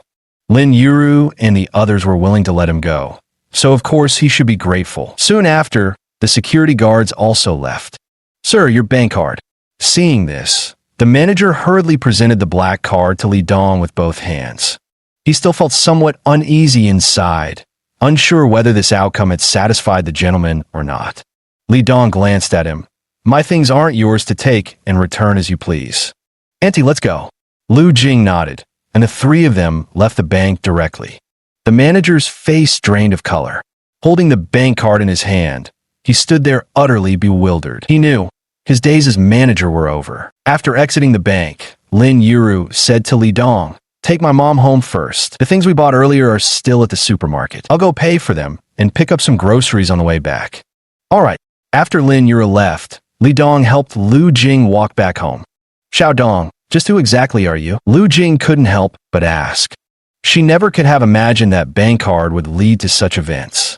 And since Li Dong was the card's owner, It went without saying that he must be someone with powerful connections. Otherwise, the bank manager wouldn't have treated me with such respect. People like this were either rich or noble. Why would they come to my home as a tenant? Chapter 010, just one needle will do. Li Dong stopped. Auntie, I know what you're worried about. He looked at Lu Jing with a serious and sincere expression, saying, I did come back from abroad to handle some matters, but I mean you no harm at all. Yuro is a very kind-hearted girl, and you are also such a wonderful person. Though we've only spent half a day together, I truly feel a mother's warmth from you. I sincerely mean no harm. Please believe me, all right? Lu Jing gazed at Li Dong for a long moment before suddenly smiling. I believe what you're saying. If you had ill intentions, you wouldn't have helped us like this. She gave a self-deprecating smile. Besides, there's really nothing in my family worth all this trouble you're going through. Though her daughter was quite pretty, for the truly wealthy, beautiful women were a dime a dozen. Although she didn't know what Li Dong did for a living, she could tell he certainly wasn't short of money. For someone like him, getting women would be as easy as snapping his fingers. Moreover, she could see boundless sincerity in Li Dong's eyes. Every word he spoke came straight from the heart. That was enough. Auntie, you're quite mistaken to say that. Li Dong joked. There really is something in your house that catches my eye. Lu Jing looked at him with a half smile. If you're talking about Yuro, then you'll have to work hard. That girl has been strong-willed and independent since childhood. Getting her to willingly like you won't be easy. Having his thoughts exposed, Li Dong flushed with embarrassment. But he quickly regained his composure, cleared his throat, and tentatively asked, Auntie, just hypothetically, if something really were to happen between Yuro and me, would you object? Lu Jing burst into laughter. She looked at Li Dong and said with a smile, Why would I object? As long as you treat her genuinely well, that's all that matters. She was truly satisfied with the young man before her. Handsome, tall enough, well-spoken and poised, and wealthy to boot. A man like this would be impossible to find even with a lantern in a small place like Donghai City. Moreover, Li Dong had stood up to the Su family for their sake and even vented her anger for her in the bank earlier. Just for these reasons alone, she was already extremely pleased with him. In fact, she had even thought that if things didn't work out, she would personally step in to bring them together. When the time comes and everything works out, she'll gain such an excellent son-in-law. Why wouldn't she be happy about it? Upon hearing Lu Jing's words, Li Dong straightened up and quickly assured her, Auntie, you don't need to worry. If that day truly comes, I'll treat her well. Then you'd better step up your efforts. The two chatted as they walked, arriving home before long. Auntie, how are you feeling now? Is there any pain? Li Dong helped Lu Jing settle onto the living room sofa and asked with concern. I'm fine now. You should go rest for a while. When Yuro comes back with groceries, I'll cook for you both. Lu Jing said with a smile. Let me check your pulse first, otherwise I won't feel at ease, Li Dong said seriously. If Lu Jing had just been slapped, it wouldn't be concerning, but since the security guard also kicked her, it would be better to examine her properly. When Li Dong offered to take her pulse, Lu Jing looked astonished. You know pulse diagnosis? Are you a doctor? You could say that. I studied medicine abroad for many years, though I've quit now, Li Dong replied with a smile. After being taken away by his master, he had learned countless skills over the years. Martial arts, lethal techniques, foreign languages, disguise, reconnaissance, and naturally, medical expertise included. Through the years, he had taken many lives, yet saved just as many. The world knew him as the Eastern god of war, but few were aware he bore another epithet, the foremost divine physician of the East. Now that he's returned, using this physician identity to conceal himself isn't a bad idea. Lu Jing finally couldn't remain calm anymore. For ordinary people, the medical profession commands great respect. Moreover, Li Dong was handsome and a doctor to boot. It was as if he'd stepped right out of a TV drama. Such men were rare indeed. Xiao Dong, this Annie has a matter she'd like your help with. Lu Jing took a deep breath to calm her inner excitement and spoke earnestly. Auntie, please go ahead. You're new here. There are some family matters you're not yet aware of. Lu Jing sighed and said, Besides Yuro and me, there's also her father in our family. Li Dong smiled and replied, Auntie, Yuro has already told me about this. Then, Auntie, don't worry. When I meet Uncle later, I'll examine him first, Li Dong said with a smile. He was skilled at killing, but equally adept at saving lives. Especially considering this was Lin Yuru's father, he would naturally spare no effort when the time came. That would be truly wonderful. Thank you, Lu Jing said with heartfelt gratitude. Auntie, please don't stand on ceremony with me. Li Dong chuckled warmly. If I can help Uncle walk again in the future, the best thanks you could give me would be to whip up a few more of your delicious dishes for me to enjoy. A few words instantly lifted Lu Jing's spirits tremendously. She extended her hand, letting Li Dong take her pulse. Li Dong focused intently while examining her pulse for a while before withdrawing his hand. Judging by the pulse, Auntie, there's no major issue with your health, though. Li Dong slightly furrowed his brows. Though what? Lu Jing immediately grew anxious. Don't worry, Auntie, it's just a minor issue. Have you been experiencing frequent insomnia lately? Li Dong inquired. How did you know? Lu Jing looked utterly astonished. Though she already knew Li Dong was a doctor, diagnosing her insomnia just by taking her pulse seemed almost miraculous. Even the experts at the hospital weren't this skilled. Li Dong smiled and said, I can tell from your pulse. You've been in a state of physical exhaustion interwoven with mental fatigue recently. If this continues, you'll develop sleep disorders. It's not a big deal now, but without timely treatment, your bodily functions will decline and the insomnia will worsen over time. Lu Jing sighed and replied, You've seen what's happening at home. Those people come almost every day to cause trouble these days. How could I possibly sleep at night? Li Dong remained silent. In reality, many people around the world lived in this exact condition, especially middle-aged individuals. When faced with heavy pressure or personal troubles, they almost invariably suffer insomnia and sleepless nights. Fatigue and mental exhaustion intertwined make one prone to illness. Don't worry, they shouldn't dare to come back anymore. And even if they do, there's nothing to fear. With me here, no one can bully you. Li Dong said solemnly. Yes, we owe it all to you today. Lu Jing nodded, then asked, So how can my insomnia be cured? Do I need to take medicine? No need. Just one acupuncture treatment will do. Li Dong smiled and shook his head. Chapter 011, Help me tidy my room. Chapter 011, Help me tidy my room. Then he took out a needle from his pocket. A golden needle. This needle was made of pure gold, about 3 inches long with an inch-long shaft. The tip was as fine as an embroidery needle, with a bamboo handle, looking extremely delicate. Seeing this needle, Lu Jing suddenly felt nervous. Are you going to give me an acupuncture? Will it hurt? It won't hurt at all, Li Dong said with a cheerful smile. Where will you do the acupuncture? Lu Jing still looked somewhat nervous. Auntie, just lean back on the sofa. I only need to apply the acupuncture to a specific point behind your ear. Oh, all right then. Please be gentle. She quickly closed her eyes after speaking, as she'd always been quite resistant to needles of any kind. Seeing her reaction, Li Dong chuckled helplessly. Then he pulled a small bottle from his pocket, medical alcohol for disinfection. After sterilizing the golden needle, Li Dong's expression turned grave as his right hand suddenly struck like lightning. The golden needle in his hand had already pierced into an acupoint behind Lu Jing's ear. Strangely enough, though the needle was inserted, Lu Jing showed no reaction whatsoever, as if she felt nothing at all. Holding the needle, Li Dong began twisting it gently. After about a minute, he smiled and asked, Annie, how do you feel now? So comfortable. It feels like streams of warm energy running through my body. I could almost fall asleep. Lu Jing murmured softly. Li Dong simply smiled. Exactly as it should be. The acupuncture technique he was currently performing was no ordinary Chinese medical practice. Rather, it was a method called the Tai Divine Needles. This acupuncture technique had already been lost to the modern world. Aside from himself, only his master still possessed this knowledge.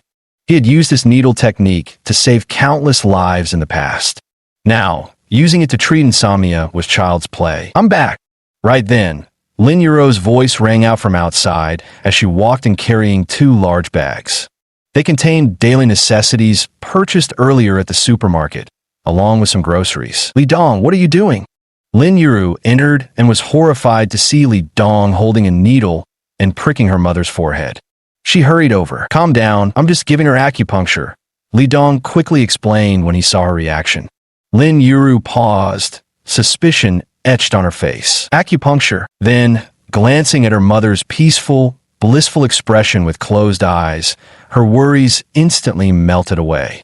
The scene just now had made her think Li Dong was harming Lu Jing. Do you really know medicine? Are you actually a doctor? Lin Yuro still found it hard to believe. Earlier in the supermarket, when Li Dong mentioned he had studied medicine, she instinctively dismissed it. In her mind, weren't doctors supposed to be gentle and refined, emanating a scholarly fragility?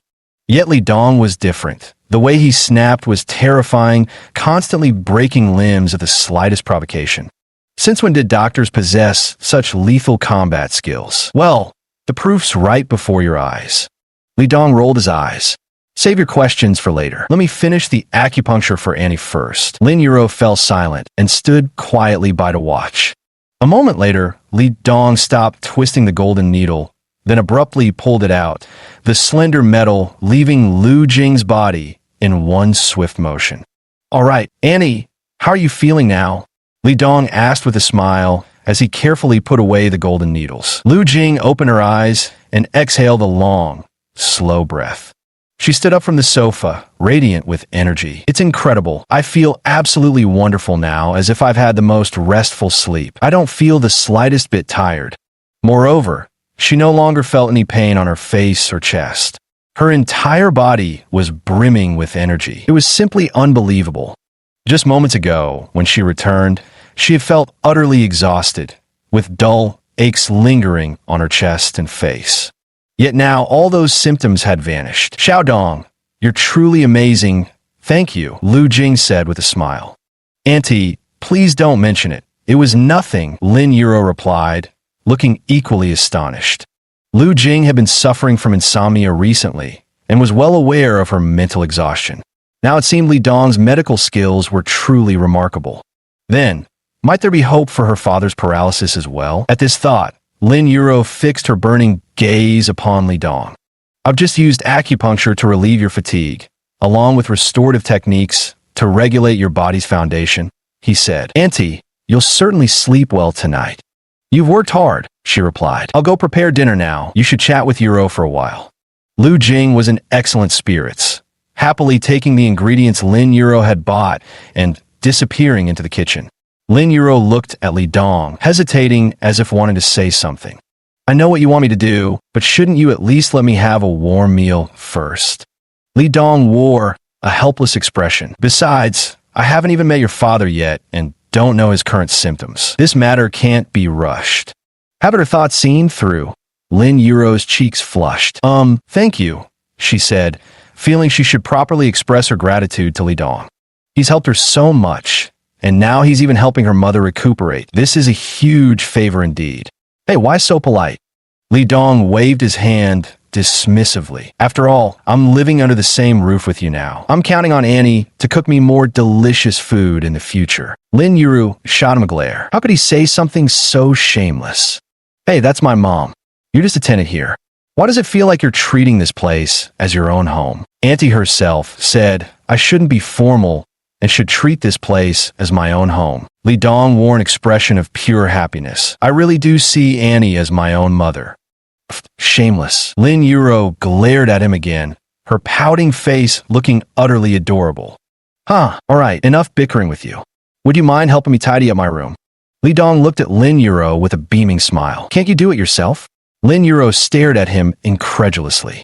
This guy, how could he say such things? Asking an unmarried girl like her to tidy up his room? How could he have the nerve? What's the matter? After all I've done for you, is it too much to ask you to help me tidy my room? Li Dong remained all smiles. He thoroughly enjoyed bickering with Lin Yuro. The way she got angry was just too adorable. Lin Yuro gritted her teeth, but couldn't bring herself to refuse. Because Li Dong's words had struck her weak spot. No wonder you still don't have a girlfriend with that laziness. Grumbling in annoyance, Lin Yuro picked up the bag of daily necessities and walked into Li Dong's room. Chapter 012, A Soul-Piercing Strike, Dinner's Ready. Li Dong leaned against the doorframe, arms crossed, smiling as he watched Lin Yuro tidy up his room. Just then, Lu Jing's voice called out. Whoosh! Li Dong vanished from the spot and reappeared in the kitchen the next instant. Wow, it smells amazing. What a delicious dish did you cook tonight, Annie? Without ceremony, Li Dong walked over, grabbed bowls and chopsticks to help set the table, then scooped rice for everyone. It's just some home-style dishes. I'm not sure if they'll suit your taste, Lu Jing said with a smile. I love home-style cooking the most. These dishes look perfectly appetizing. They must be delicious. You sure know how to sweet talk. Lu Jing's smile brightened even more. If you like them, I'll make more in the future, enough for you to enjoy to your heart's content. Thank you, Annie. Lin Yuro walked in at that moment, seeing Li Dong and Lu Jing chatting happily, and couldn't help feeling a twinge of jealousy. This guy just met us today, spent half a day at our home, and already has my mom grinning from ear to ear. If I didn't know better, I'd think he was their real son. She cast a resentful glance at Lu Jing, wanting to say, Mom, you've changed. You didn't even call me for dinner. What are you just standing there for? Go call your dad down for dinner. Seeing Lin Yuro standing motionless, Lu Jing shot her a glare. Fine. Lin Yuro replied grumpily, glowered at Li Dong, then turned and went upstairs. Li Dong didn't mind and continued chatting with Lu Jing. He knew perfectly well that if he wanted something to happen between him and Lin Yuro, he'd have to work not just on Lin Yuro herself, but also win over her parents first. Once he settled things with the auntie and uncle, what chance did a mere little girl have to escape his grasp? Soon, Lin Yuro pushed in a wheelchair carrying a middle-aged man. His features were quite handsome, but his face looked somewhat haggard. The stubble on his chin hadn't been shaved for days, and he appeared completely listless. He is Lin Yuro's father, Lin Guodong. Hello, uncle. My name is Li Dong. I just rented a house from your family today. Li Dong stood up to greet him proactively. Lin Guodong glanced at him and nodded. Hello. That was all. Not another word. Since his paralysis, he had become a man of few words. He barely paid attention to household matters anymore, spending his days lost in his own world. No one knows what goes through his mind each day. Li Dong didn't mind at all. With a smile, he sat down and began eating heartily. Wow, Annie, your cooking is truly amazing. It's been ages since I've had such delicious food. Li Dong wolfed down his meal, finishing a whole bowl of rice in just a few bites. Then he stood up unceremoniously to serve himself another bowl. Eat more if you like it, Lu Jing said with a smile. Lin Yuro, meanwhile, looked at Li Dong speechlessly. This guy eats so frantically, anyone would think he'd just been released from prison. Could mom's cooking really be that delicious? After eating it for so many years, I wouldn't say it's anything particularly special. At the dinner table, Li Dong and Lu Jing chatted happily, with Lin Yuro occasionally chiming in, while Lin Guodong remained silent throughout the meal, eating quietly. I'm done eating, take your time. Lin Guodong suddenly put down his bowl, bid his farewell, and wheeled himself out in his wheelchair. Lu Jing frowned, watching Lin Guodong's retreating figure for a long moment before finally sighing in helplessness. There was a time when this husband of hers had such lofty ambitions. The grand pledges he once made to her had now all dissipated like morning mist. She knew his suffering, but all these years, had he ever truly understood hers? The atmosphere grew heavy in an instant. Li Dong, I beg you, oh my father, if you can heal his legs and make him walk again, I'll do anything you ask. Lin Yuro suddenly looked at Li Dong and made a plea. All right, I'll do everything I can. Li Dong nudda solemnly. After dinner, I'll go see uncle. He had just glimpsed despair in Lin Guodong's eyes, a kind of self-abandonment, a complete loss of passion for life. Such an attitude in the pillar of a household is a devastating blow to any family.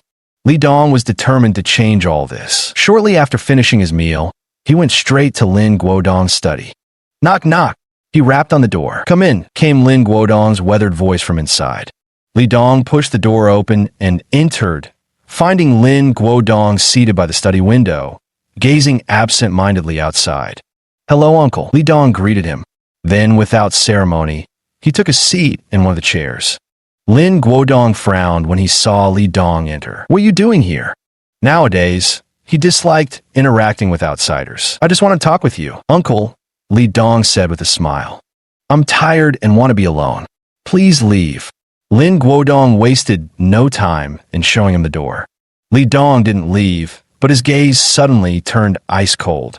Do you know what happened today? Li Dong asked quietly. Lin Guodong remained silent. He was paralyzed, but not deaf. Of course, he knew about the commotion those Scarface thugs had caused earlier. He also knew Lin Yuro and Lu Jing must have suffered humiliation. But what could he do? In his condition, he had no choice but to pretend ignorance. Do you realize Yuro nearly got taken away today? She almost got violated by the young master of the Su family. Do you know how Annie humbled herself before those scum to protect Yuro from harm, only to be slapped by them? Do you know how much suffering they've endured all these years because of you? As a man, don't you feel even a shred of guilt in your heart? Li Dong mercilessly fired off several soul-piercing questions. At first, Lin Guodong remained completely calm. But with these questions surfacing, Li Dong noticed his fists had silently clenched. Do you have any idea how many scornful looks they've endured because of you? They should have lived happy and peaceful lives, yet because of you, they're constantly living in fear. As a man, you've done nothing at all. Don't you think you're just a worthless coward? Ah, Lin Guodong suddenly roared in anger. His fists clenched as he hammered them viciously against his numb legs. Yes, I'm useless, I'm worthless. I'm worthless. I can't take care of them, my wife and daughter, and now they have to care for this cripple instead. I've failed them.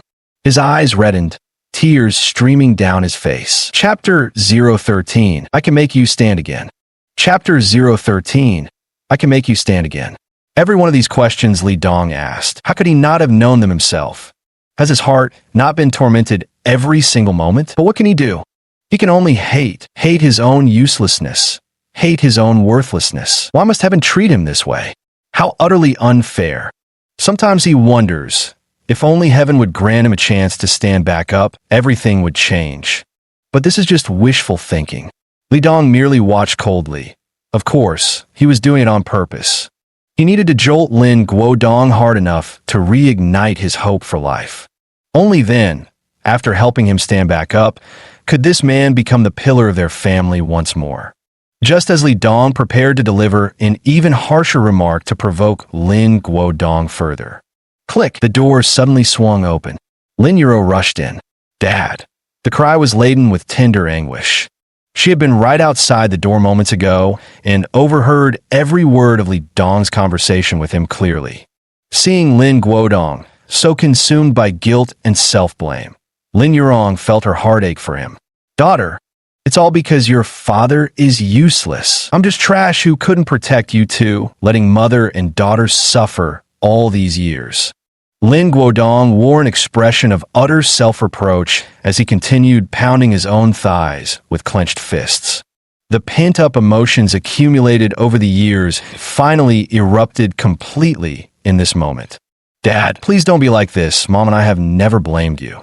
Lin Yuro truly hadn't blamed him, because he was her father after all. She still remembered how much her father had doted on her as a child. The memory of when she ran a high fever in the middle of the night, and he carried her on his back for kilometers to the hospital. All these memories remained vivid in her mind. She understood the bitterness in her father's heart even better. If not for such circumstances, who would willingly sit in a wheelchair like a useless wreck all day? So, for her father's sake, she was willing to endure any hardship. Li Dong looked at Lin Yuro with speechless exasperation. This girl, barging in at such a moment, had disrupted his plans. Wasn't this just reckless interference? No, he couldn't let her ruin everything like this. With these thoughts, Li Dong sneered coldly. Sure, they never blamed you, but can your conscience really be at ease? You're the only man in the household, yet you let two women struggle for the family's livelihood, suffering grievances out there. You knew all this clearly. Doesn't your heart ache at all? Li Dong's words made Lin Guodong feel even more remorseful. Tears streamed down his face as he clutched his own hair, sinking deep in his self-reproach. Li Dong, what are you doing? Shut up. I won't allow you to speak to my father like that. Lin Yuro stepped in front of Lin Guodong, glaring furiously at Li Dong.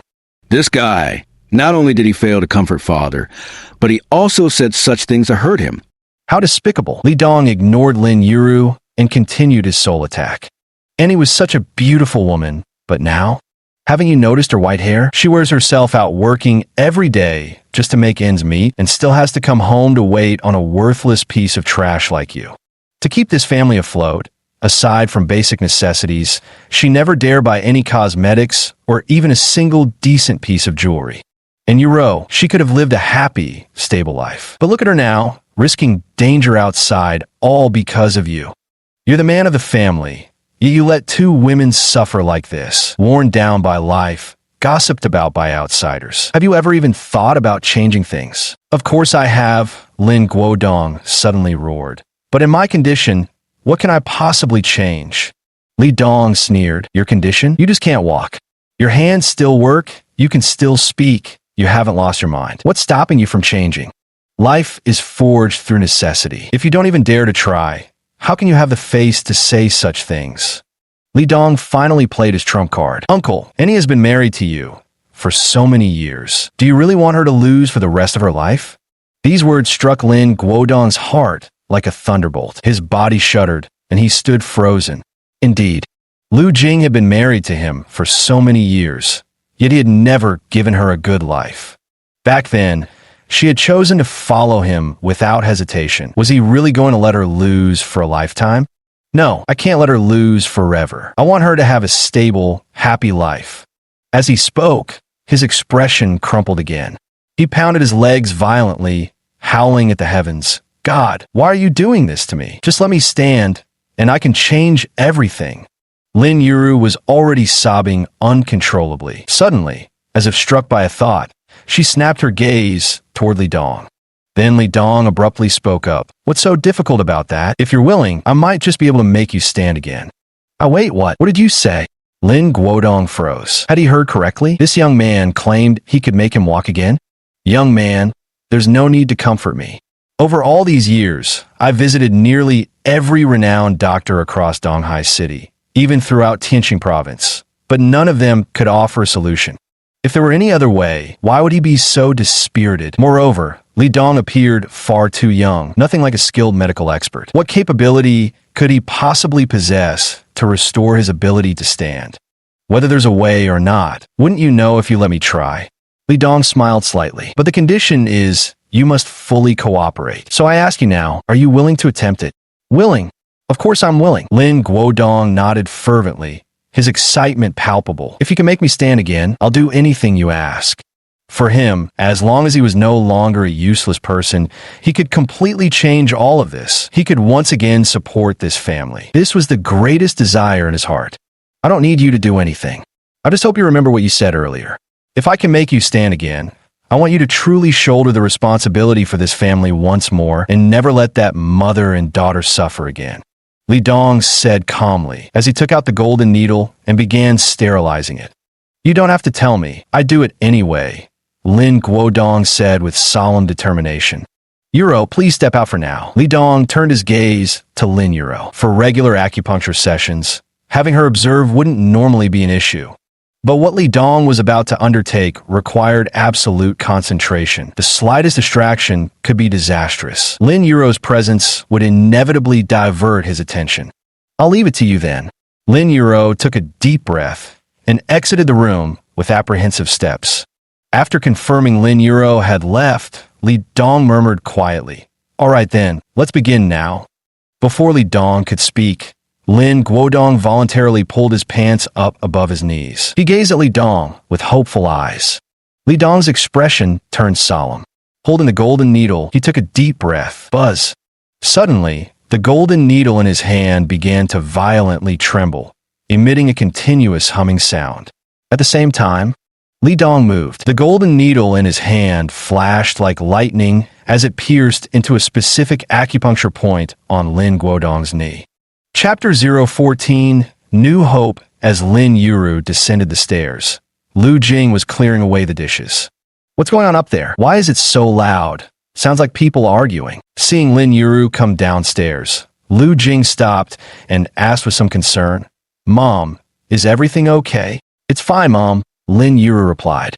Lin Yuru's mood lifted, and she said with a smile, Li Dong is counseling him and treating him right now. Just wait a while. I guarantee he'll return a completely different father to you.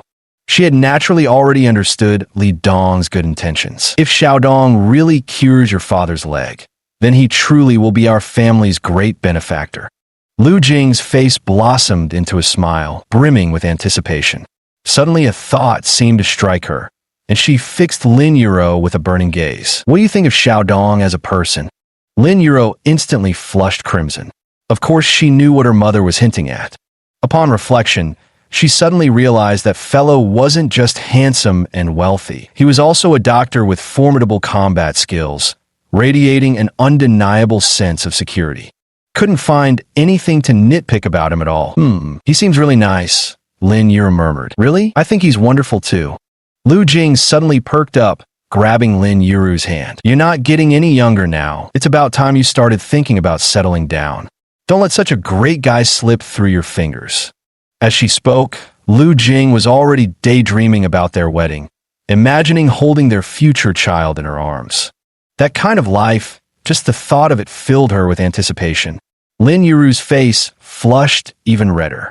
Mom, what are you talking about? We just met today. Besides, whether he'd even be interested in me is another matter altogether. She thought Li Dong was too outstanding, handsome, with a great figure, wealthy and capable. While she was just an ordinary girl, the insecurity buried inside her wouldn't even let her entertain the possibility. Lu Jing said with absolute certainty, "Don't worry about that. He'll definitely like you." How could you possibly know? Lin Yuro eyed her skeptically. Intuition. Our women's intuition is always the most accurate, and haven't you noticed? The way he looks at you is different from how he looks at others, Lu Jing said with a smile. Really, Lin Yuro couldn't help but fall into reminiscence. At that time, second floor study. Uncle, do you feel anything now? Li Dong twirled the golden needle between his fingers as he inquired. Nothing. Lin Guodong shook his head, a hint of disappointment flashing in his eyes. Would he be disappointed once again, after all?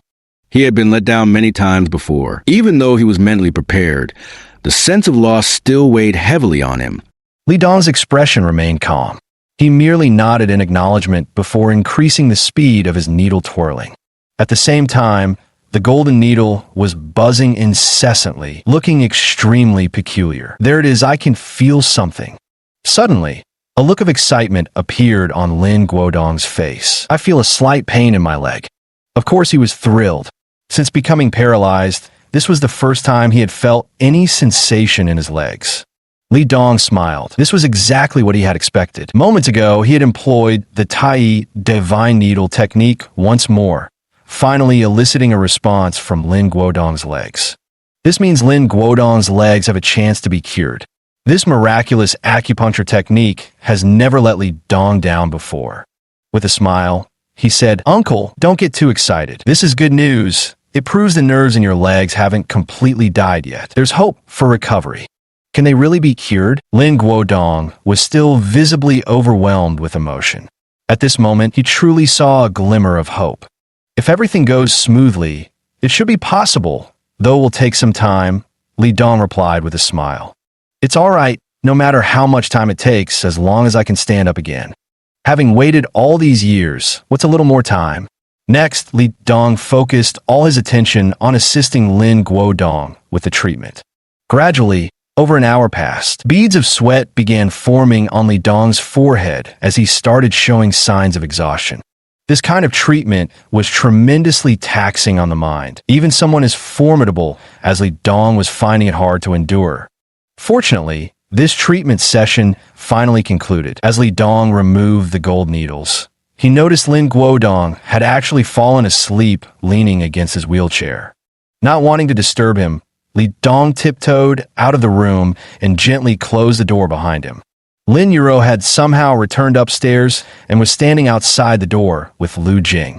Seeing them, Li Dong raised a finger to his lips. "Don't speak," he whispered. "Uncle has fallen asleep."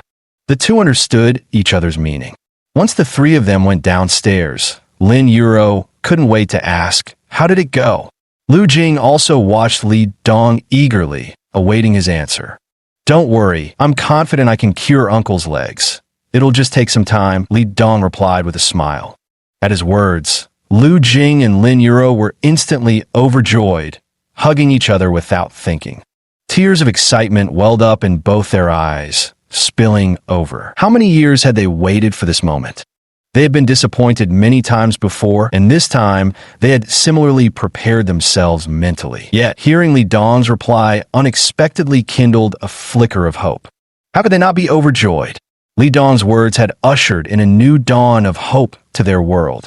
Thank you so much, really, Xiao Dong, Lu Jing said with tears streaming down her face, suddenly bowing deeply to Li Dong. Lin Yuro followed suit with a bow. The debt of gratitude was far too great. They could think of no other way to express their thanks except through this gesture. Li Dong quickly steadied Aunt Lu Jing. Auntie, there's no need for this. If you really want to thank me, just cook me some delicious dishes from now on. Of course. Just tell me whatever you'd like to eat, and I'll make it for you. Auntie, I'm a bit tired now. I'm going to rest. You should get some sleep early too. Li Dong yawned. The treatment earlier had truly drained his energy. Right now, all he wanted was to collapse onto the bed and sleep. All right, go get your rest then. Good night. The night passed without incident. The next day, Li Dong woke up feeling exceptionally well rested. Stepping outside his room, he found Lu Jing had already prepared breakfast. Ling Guodong was also up and eating breakfast. Good morning, Xiao Dong. He unusually smiled at Li Dong and nodded in greeting. Good morning, uncle and aunt, Li Dong responded. Meanwhile, Lin Yuro came downstairs. Morning. The two exchanged glances as they greeted each other. Are you both up? Come have breakfast, Lu Jing called out to the two of them. The atmosphere at breakfast was completely different from dinner the night before. Everyone was chatting and laughing happily together. Mom, Dad, I'm off to work, Lin Yuro said. Let me take you, Li Dong stood up. No need, I can go by myself, Lin Yuro quickly declined. Li Dong has already done so much for their family. How could they possibly impose on him to give them a ride to work? No way. I can't let you go alone. I won't feel at ease. Li Dong shook his head. Yesterday, he broke both legs of the Su family's eldest young master, and the other side certainly won't let matters rest. What if those people secretly targeted Lin Yuro on the way? Chapter 015 Lin Yuro loses her job. All right then. Lin Yuro had no choice but to agree. Lu Jing and Lin Guodong exchanged glances, both seeing the delight in each other's eyes. They had talked extensively last night, naturally including matters concerning Li Dong and Lin Yuro. The couple were both very satisfied with Li Dong. If he and Lin Yuro ended up together, they would certainly be pleased. Soon, Lin Yuro came out pushing a small scooter. Li Dong frowned. Was Lin Yuro really going to work riding such an electric bike? It seemed that after Lin Guodong became paralyzed years ago, the family's living standards had truly deteriorated. Li Dong, thank you, Lin Yuro said sincerely as she looked at him. It was unclear whether she was thanking him for treating her father's condition or for offering to take her to work. You're welcome, Li Dong said before driving off with Lin Yuro in the car. Sitting behind him, Lin Yuro felt the strength of Li Dong's back, her heart filled with a sweet warmth. At least hiding behind him meant she wouldn't face the wind directly. This feeling left her somewhat enchanted. Before long, they arrived at Lin Yuro's company. Along the way, she had been introducing her workplace to Li Dong. The company where she worked was sizable, with over 100 employees. It specialized in cosmetics and was quite well known in Donghai City. Lin Yuro bid farewell to Li Dong and was about to enter the company's main entrance when she was stopped by a middle-aged man in a suit. Manager Zhong, what do you mean by this? Lin Yuro frowned. Manager Zhong was her immediate superior, a greasy middle-aged man who often indulged in flirtatious banter and had a habit of harassing his female colleagues. Lin Yuro disliked him intensely. Lin Yuro, I've received orders from the boss to inform you that starting now, you don't need to come to work anymore. Manager Zhong said with schadenfreude. Though Lin Yuro was beautiful, this Manager Zhong didn't particularly care for her because Lin Yuro didn't play the game. Some of his subordinates would always give him tribute after completing each project. Some female employees even had to succumb to his behind-the-scenes deals just to climb the career ladder. But Lin Yuro would never do such a thing. In fact, she'd even openly argue with him over their differences. He had long disliked Lin Yuro, and now that he'd learned she was fired from the company, he couldn't help but gloat. What do you mean? Lin Yuro arched an eyebrow. Li Dong, who had been about to leave, involuntarily paused, his gaze turning slightly frosty. Don't you understand? You're fired. Supervisor Zhong looked visibly impatient. Why? I haven't done anything wrong. On what grounds are you firing me? Lin Yuro's face flushed with anger. You have to take that up with the boss. This was his decision. Supervisor Zhong shrugged, putting on an expression of feigned helplessness. What about the project I was in charge of? Lin Yuro pressed. That project has already been reassigned to someone else. Supervisor Zhong replied with the same cold smirk. Lin Yuro grew anxious. No, I must ask the boss, she said, about to rush inside. But manager Zhong suddenly pushed Lin Yuro. The unexpected shove made her gasp as she stumbled backward, nearly falling. The next moment, Lin Yuro realized she had fallen into a warm embrace. It was Li Dong catching her just in time. Are you all right? As Lin Yuro looked up, her eyes met Li Dong's concerned gaze. Her eyes sparkled with light, making her heart skip a beat and her delicate face instantly flush red. I'm fine. She quickly broke free from Li Dong's embrace, lowering her head and not daring to look at him. Li Dong didn't mind. His gaze turned cold as he looked at Manager Zhong, and he began walking toward Manager Zhong. Stop right there. What do you think you're doing? Seeing the icy gleam in Li Dong's eyes, Manager Zhong's heart skipped a beat as he shouted fiercely. Slap. Without wasting words, Li Dong swung his palm directly across the man's face. Arg! The force of the slap sent Manager Zhong sprawling to the ground, dislodging a tooth as he writhed in agony. Assault! Someone quick! Security! Security! Urgent footsteps immediately echoed through the space. Two security guards hurried out from inside, and upon seeing the scene before them, their expressions changed instantly as they fixed their gazes on Li Dong. Grab him now, hurry! Supervisor Zhong pointed at Li Dong and roared in fury. The two security guards didn't dare delay, lunging toward Li Dong. Bang, bang. Li Dong's expression remained unchanged as he swiftly kicked out twice. The two guards were sent flying backward and collapsed to the ground, unable to get up immediately. By now, a crowd had gathered around, all employees coming to work. Witnessing this scene, they gasped in shock one after another, their gazes towards Li Dong carrying a trace of fear. This man was simply too violent. Li Dong paid them no mind. He walked straight over, grabbed Director Zhong by the collar, and hauled him up. Apologize. Apologize to her. Li Dong pointed at Lin Yuro, his expression icy. The woman he fancied. The woman he cared about most. How dare this person push her? Li Dong was furious. Make me apologize to her? In your dreams, you'd better let me go, or when our boss finds out, you'll regret this. Who would have thought Supervisor Zhong would be such a tough nut to crack? Not only did he refuse to compromise, he even snarled viciously. Oh yeah? Then I'll wait for your boss to show up. Li Dong nodded. Suddenly, he grabbed Director Zhong by the collar, lifted him off his feet, and slammed him hard onto the ground. Smack! Director Zhong's cheek made intimate contact with the floor. Blood flowed freely. He stopped groaning immediately, knocked clean, unconscious. Lin Yuro was stunned. She'd never imagined Li Dong could be so violent. Yet witnessing this scene filled her with unexpected satisfaction. This Director Zhong had always thrown his weight around the company, riding high on his connections with the boss. She'd long grown sick of seeing his smug face.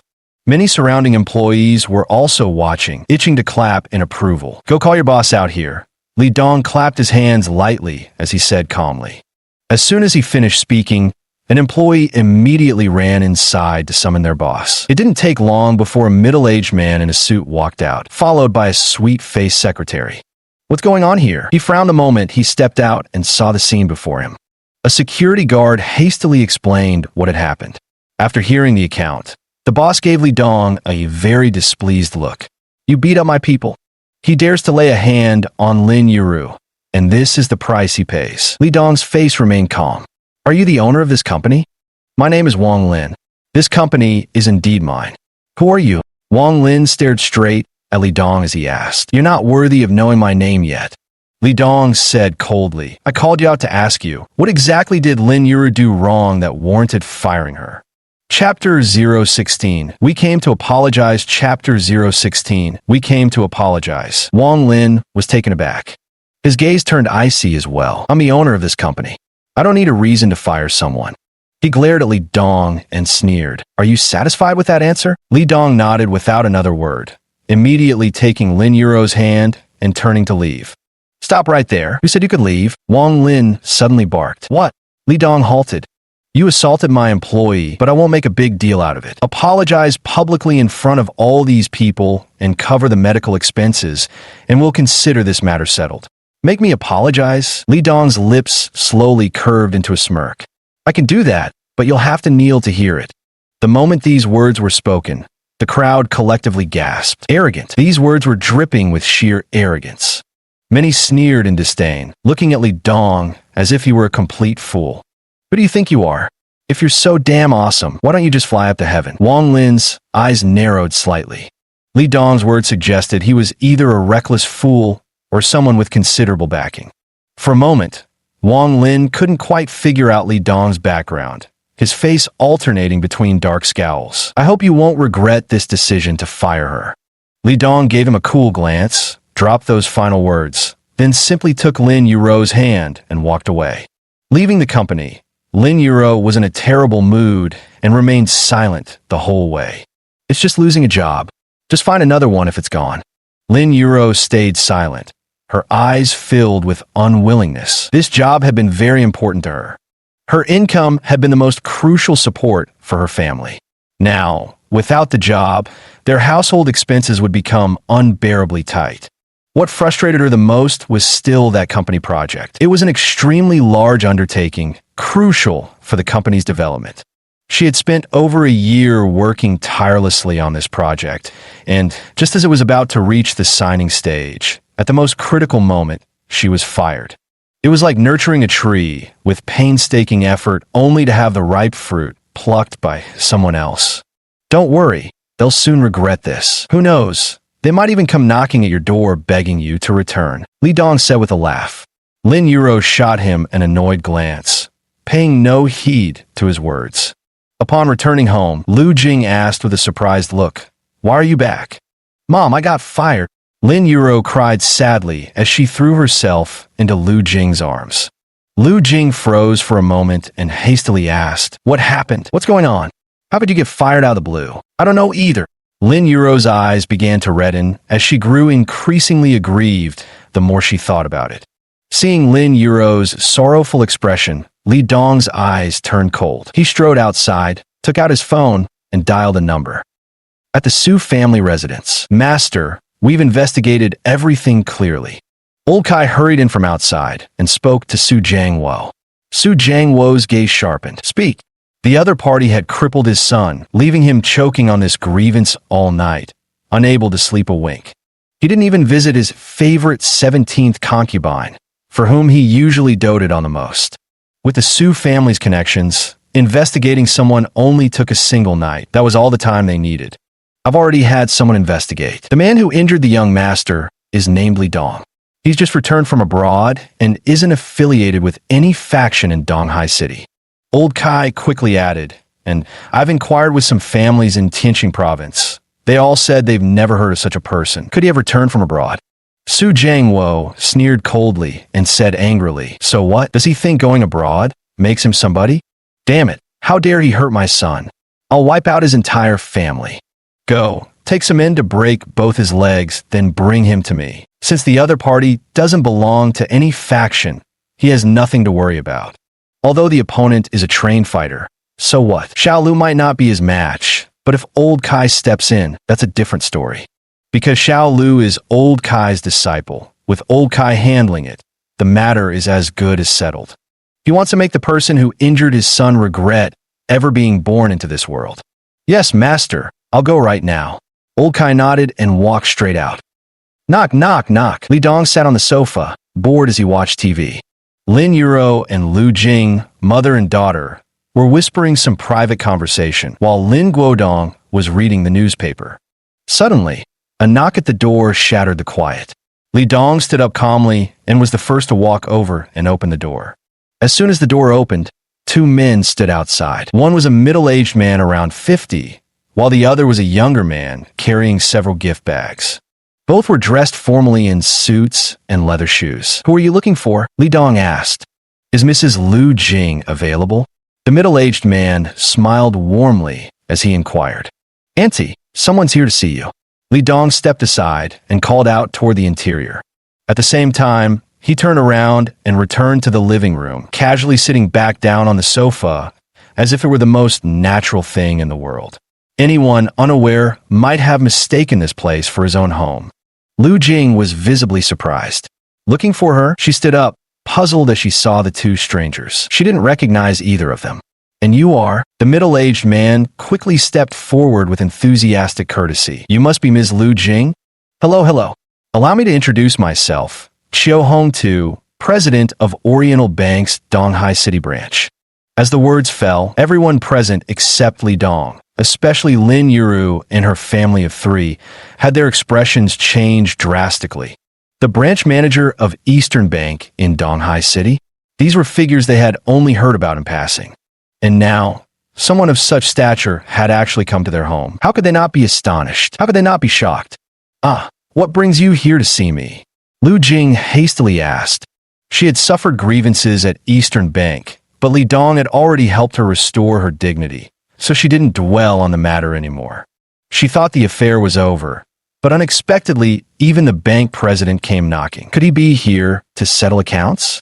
Li Dong merely lifted his eyelids slightly at the other party's words, casting a sidelong glance before shifting his attention back to the television. With his status, this so-called president of Donghai City Bank wasn't even worth his notice. The other party's visit was expected. After all, his bank card was still at Dongfang Bank. "We're here to apologize," Chiu Hongtu said with sincere expression. "We're aware of the injustice you suffered at our bank yesterday. After internal discussions, all employees involved in the incident, including that manager, have been dismissed. Today, I come on behalf of all colleagues of Dongfang Bank's Donghai City branch to sincerely apologize to you. We hope you can accept our apology." As soon as the words fell, Lu Jing was stunned. Chapter 017, Only Sign with Lin Yuru. Chapter 017, Only Sign with Lin Yuru. This is a small token of our appreciation. We hope you'll accept it, Chiu Hongtu said, signaling to the young man behind him. The young man immediately understood and hurriedly stepped forward, bending at the waist to present several gift bags from his hands. The two appeared extremely sincere, even wearing slightly fearful expressions, as if terrified that Lu Jing might refuse their apology. Lu Jing stood utterly flustered. Their shocking words left her momentarily unable to process the situation. Who would believe that the president of Eastern Bank's Donghai branch had personally come to apologize to her? It felt completely surreal. "Oh, that's really not necessary," Lu Jing hastily responded. At these words, Chiu Hongtu instinctively glanced at Li Dong, who was sitting on the sofa watching TV. Seeing that the other hadn't looked over, he couldn't help but sigh in relief. He hastily added, "You must accept this, otherwise I'll never be able to forgive myself. Please take it." He nearly begged by the end, his voice filled with entreaty. Meanwhile, Lin Yuro and Lin Guodong watched the scene unfold with stunned disbelief, equally astonished. Lu Jing was even more at a loss. She simply couldn't bring herself to accept such a valuable item.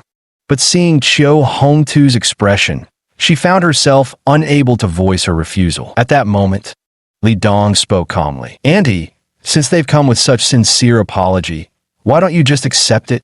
"Yes, please take it quickly," Chiu Hongtu hurriedly added. He glanced at Li Dong, feeling completely relieved inside. Li Dong's words lifted a weight from his heart, meaning Li Dong wouldn't pursue the matter further. In fact, the reason he came to apologize today was precisely because of Li Dong. No kidding. That black card had been left at Orient Bank since yesterday. When he learned about it, his heart almost stopped from fright. What does this mean? It means this matter can't just be left like this.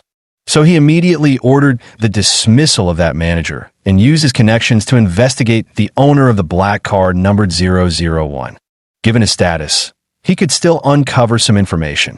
When he saw the feedback from the central bank, Chiu Hongtu was nearly scared to death.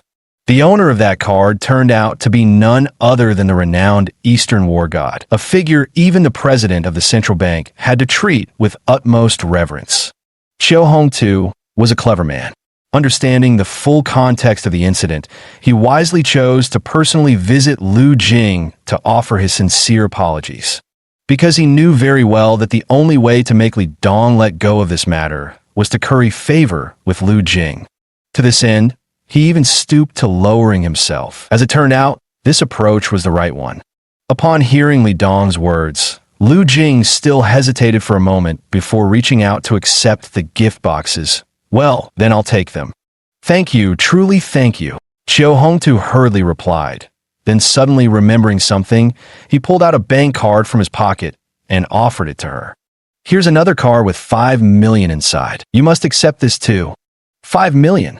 Lu Jing was stunned once again. What did that even mean? For a family like theirs, this was absolutely an astronomical sum of money. They could hardly earn that much in a lifetime. Now Lu Jing flatly refused, hurriedly waving her hands. No, this is too much. I can't accept this. She was stunned. Lin Yuro and Lin Guodong's jaws remained dropped throughout, their faces etched with shock. Only Li Dong maintained his usual composure. Seeing Lu Jing's flustered state, he spoke calmly. You should take this card back. My aunt doesn't lack for such trifling sums. To him, money was merely a number. Cards like the 001 black card, he still possessed 9 more of them. The sums contained within any single one could make people gasp in disbelief. Yes, I've acted rashly. Xiao Hongtu wiped the sweat from his forehead, then reached into his pocket and pulled out that black card 001. Then he slightly bent down and began walking toward Li Dong. Meanwhile, at the company where Lin Yuro used to work, boss Wang Lin was in an exceptionally good mood. He sat in the back seat of a Mercedes-Benz, flirting with his secretary. As for the incident with Lin Yuro this morning, he'd already forgotten all about it. Now he was going to sign a contract with the Zhao Group. If successful, this project would bring his company a leap in asset growth. In Donghai City, the Zhao Group was the only force comparable to the Su family in influence. Among the 3 major family powers in Donghai City, the Su family ranked first, the Zhao Group second, and the inconspicuous Wang family was the most low-key. Countless companies dreamed of cooperating with these 3 major powers, but it was no easy feat. Wang Lin's luck wasn't too bad.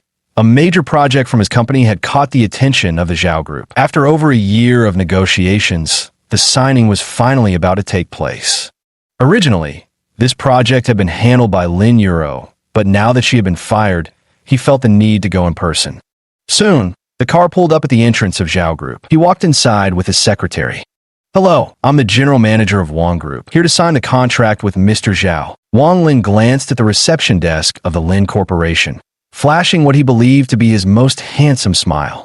He couldn't help but feel impressed. This was the Zhao Corporation after all, where even the receptionist at the front desk was stunningly beautiful. The receptionist offered a professional smile. Do you have an appointment? Wang Lin furrowed his brows and shook his head. No. Then I'm sorry, you can't see President Zhao. The receptionist flatly rejected Wang Lin's request. Didn't you hear me? I'm the general manager of Wang Group. Our company has already negotiated a major project with President Zhao, and today we're here to sign the contract. Wang Lin was growing impatient. What was wrong with this receptionist? Could she really take responsibility for delaying such an important matter? I'm sorry, but only those with appointments can meet with President Zhao. Please come back another time, sir. The receptionist responded with a professional smile while shaking her head. Wang Lin's expression darkened. I told you, I'm Wang Lin, general manager of Wang Group, here to sign the contract with President Zhao. I'm aware of the signing matter, but President Zhao stated that for this project contract, he'll only sign with Miss Lin Yuro. As for others, he won't meet anyone else. The receptionist smiled. At these words, Wang Lin was immediately stunned. Only signing with Lin Yuro? Not even when the company's esteemed chairman comes in person? Wang Lin pointed at himself incredulously. I'm afraid not. The receptionist girl smiled and shook her head. If you want to sign the contract, only Miss Lin Yuro can come in person. Wang Lin opened his mouth, but found himself at a loss for words. What else could he possibly say? They made it perfectly clear. For this project's contract signing, even his presence as the boss wasn't enough. Only Lin Yuro could sign. But here was the problem. He had already fired Lin Yuro. What on earth was he supposed to do now? Chapter 018, the big boss's boss Wang Lin felt extremely frustrated. At this moment, he didn't know what to do. If he couldn't sign the contract today, this project would be completely ruined. For the Zhao Group, losing this project would mean nothing. But for his company, losing this project would absolutely be a devastating blow. This could cost him his life. What to do? What to do? He paced anxiously back and forth, when suddenly an idea flashed through his mind. Got it. Just bring Lin Euro back. Wouldn't that solve everything? Have her return to sign the contract, then dismiss her afterwards. That's how we'll handle it. With this in mind, Wang Lin immediately grabbed his secretary and left Zhao Corporation without another word. Is he gone? In the chairman's office of Zhao Corporation, a commanding man stood by the window. The man appeared to be in his 30s, with unshaven stubble that gave him a distinctive charm. He was Zhao Shanhe, the president of Zhao Corporation, one of the most prominent figures in Donghai City, a titan comparable to Su Jiangwo. Yes, he's already left. The receptionist from the first floor nodded as she stood before Zhao Shanhe. Good, you may leave now. Zhao Shanhe waved his hand dismissively. A flicker of disappointment flashed in the receptionist's eyes. Her eyes shimmered with admiration as she looked at Zhao Shanhe. For her, catching the attention of a powerful man like him would secure lifelong happiness. From then on, fate would change, ascending from obscurity to nobility. Unfortunately, despite his vast wealth, Zhao Shanhe's private life remained impeccably disciplined. No scandals with women had ever surfaced about him. He remained unmarried even to this day. A flawless diamond bachelor. In Donghai City, he stood as nothing short of a living legend. After the receptionist left, Zhao Shanhe took out a phone and dialed number. Brother Dao, I've done everything you asked. Zhao Shanhe's expression noticeably changed the moment the call connected. He even seemed respectful, his back involuntarily bending slightly, as if the person on the other end of the line was his boss. Good job, came the indifferent reply. A hint of confusion flashed in Zhao Shanhe's eyes. Just who could possibly have enough clout to make Brother Dao personally intervene and ask this favor of him? That must be some serious face. His curiosity got the better of him, and he couldn't help but ask, Brother Dao, just whose reputation carries such weight that you'd personally step in to help? Help. Brother Dao's voice turned grave on the other end. You've got it wrong. I'm not doing him a favor. I'm carrying out his orders. Do you understand? That's my big brother. The only true big brother I'll ever have in this life. These words left Zhao Shanhe utterly stunned. He's managed to get where he is now and build up this family business, all thanks to Brother Dao's help. One could say Brother Dao is practically his idol these days, but now Brother Dao claims he's just carrying out tasks for his own boss. The boss's boss? Just what kind of heavyweight could make Brother Dao sincerely utter such words? Zhao Shanhe, mark my words, everything you have, including everything I possess now, was bestowed by the boss. Brother Dao's tone grew increasingly serious. Big Brother is currently in your city. If you see him, don't hesitate to do whatever he asks of you. You mustn't do anything to disappoint me. Rest assured, Brother Dao. Shanhe won't forget, Zhao Shanhe replied hurriedly. Like hell he would. Even with 100 times the courage, he wouldn't dare, let alone ever, do anything to disappoint Brother Dao. Just remember what I said. Brother Dao's tone softened slightly. You haven't seen what Big Brother looks like yet. I'll send you a photo of him later. Hopefully, you can make a good impression when you meet him. Zhao Shanhe was immediately thrilled. Did those words mean he was being given a chance to follow this big brother? Yes, Shanhe absolutely won't let you down. Even after hanging up, Zhao Shanhe's heart still surged with excitement. What he wanted most now was to meet this elder brother in person. Qiu Hongtu's eyes held a trace of reverence, mixed with deep admiration. He didn't dare meet Li Dong's gaze directly, for in his eyes, that would be disrespectful toward the god of war. So he could only keep his head lowered, stealing furtive glances. Mr. Li, greetings. Merely uttering these few words made Qiu Hongtu feel his entire body tense up with nervousness. In Donghai City, his status was undeniably impressive, and he'd naturally witnessed countless grand occasions and met numerous important figures. Yet before Li Dong, he appeared like a fresh college graduate facing a university professor. Li Dong shifted his attention away from the television. "Come upstairs to the rooftop with me," Li Dong said calmly. With that, he flashed a bright smile and addressed Lu Jing and the others. "Auntie, Uncle, Director Chiu, and I are going up to the rooftop for a quick discussion. Please enjoy the show." Lu Jing and Lin Guodong nodded woodenly. They could clearly sense something unusual about this situation. A bank president actually feeling this nervous in front of Li Dong? Just what was going on here? Chiu Hongtu carefully observed and noticed there was something unusual about Li Dong's attitude towards Lu Jing's family. He secretly resolved in his heart that from now on in Donghai City, he must absolutely avoid offending this family. On the contrary, he needed to work hard to curry favor with them. If he succeeded in winning their favor, it would mean establishing a connection with the god of war himself. This was an opportunity countless people around the world could only dream of. The two didn't stay on the rooftop for long, coming back down just a few minutes later. No one knew what they discussed, but Lu Jing and the others only noticed that Chiu Hongtu's earlier tension had melted away, replaced by a radiant smile across his face. As for Li Dong, his expression remained calm and unruffled, like drifting clouds in a gentle breeze. "Auntie, it's lunchtime. What are we having today?" Li Dong settled back onto the sofa as he asked Lu Jing this. While speaking these casual words, his gaze deliberately shifted toward Chiu Hongtu, a meaningful look that clearly conveyed, "It's time for you to leave." Chiu Hongtu took the hint and quickly stood up with his assistant. "It really is time for lunch, so we won't disturb you further. We'll visit another time when we have the chance." Lu Jing hastily tried to persuade them to stay. "Why don't you join us for a simple meal?" Having accepted so many gifts from them, it somehow felt inappropriate not to invite them to stay for a meal. How could Chiu Hongtu dare accept? He waved his hands repeatedly in refusal. No, there's still plenty of work waiting for me at the bank. Next time I'll treat you all." He turned to leave. However, at that very moment, bang! A tremendous crash suddenly came from Lin Yuro's front door. Everyone was instantly startled and quickly turned to look, only to see a door come flying in. There was a clear footprint on the door. It had been kicked open by someone. Chapter 019, 10 million per person. Chapter 019, 10 million per person. Everyone inside, listen up. You have 10 seconds to get the hell out, or I'll level this house to the ground. A thunderous voice suddenly boomed from outside. Lin Yuru and her family of 3 instantly turned deathly pale. Their first thought was that the Su family had come to stir up trouble. Subconsciously, they all turned their gazes toward Li Dong.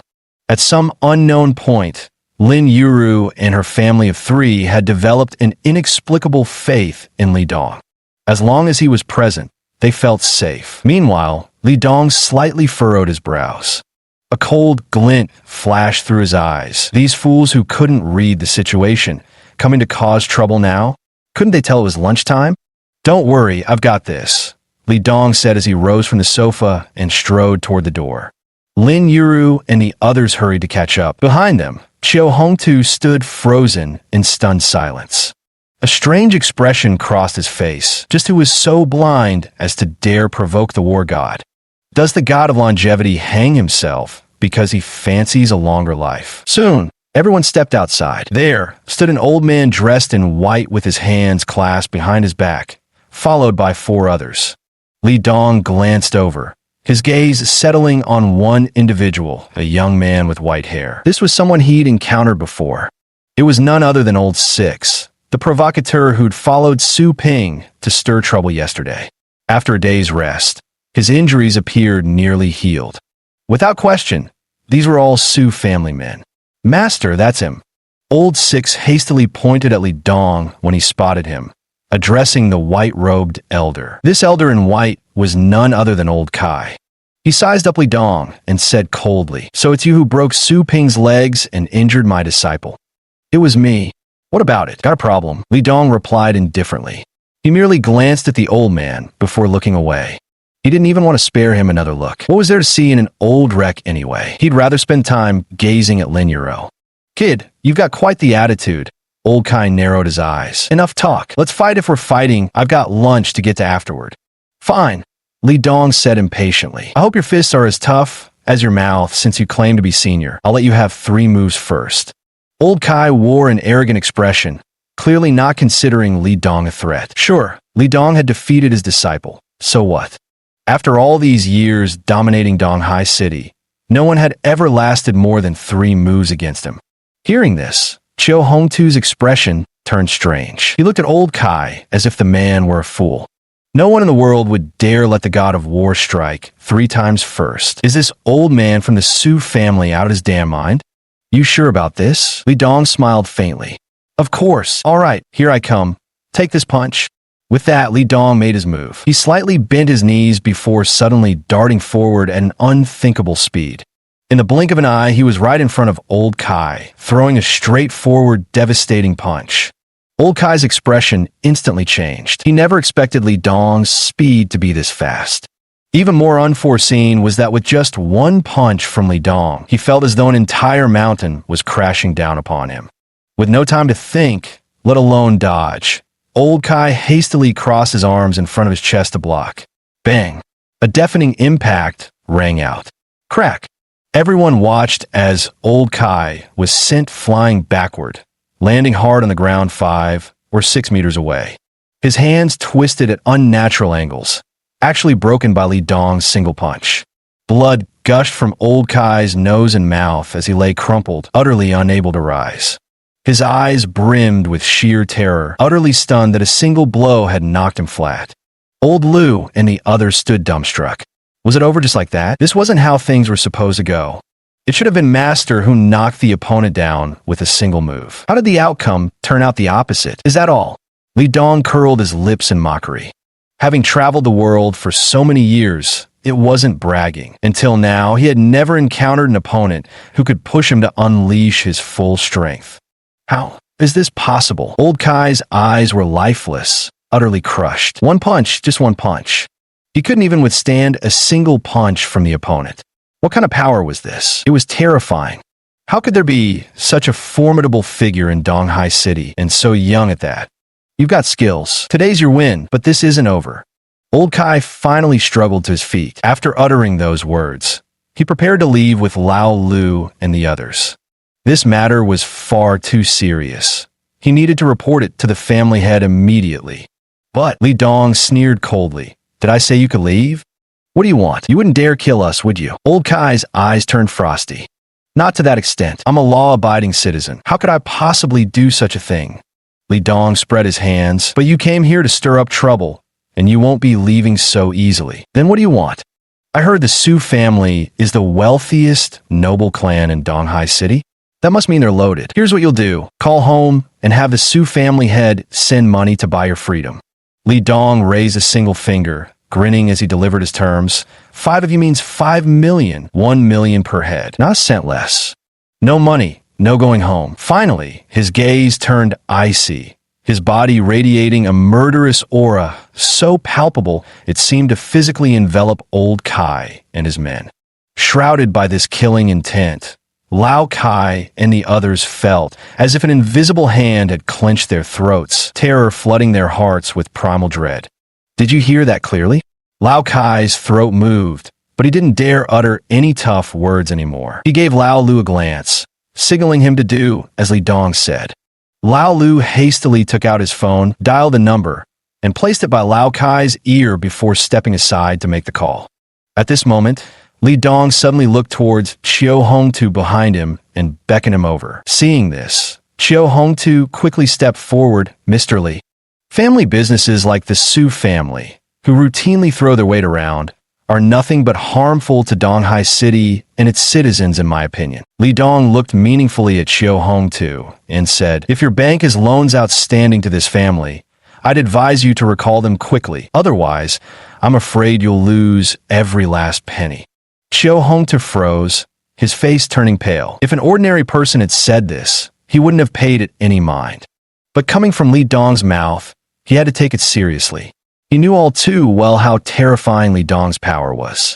Toppling the Su family would only take a snap of his fingers. From the looks of it now, the Su family had offended the god of war and would soon be finished.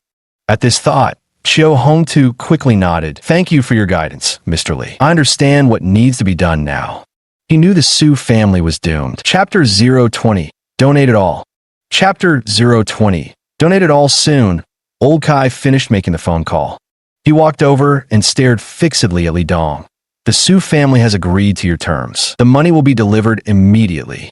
There were 5 of them in total, so that meant 50 million. While this sum was astronomical, to ordinary people, it was nothing to the Su family.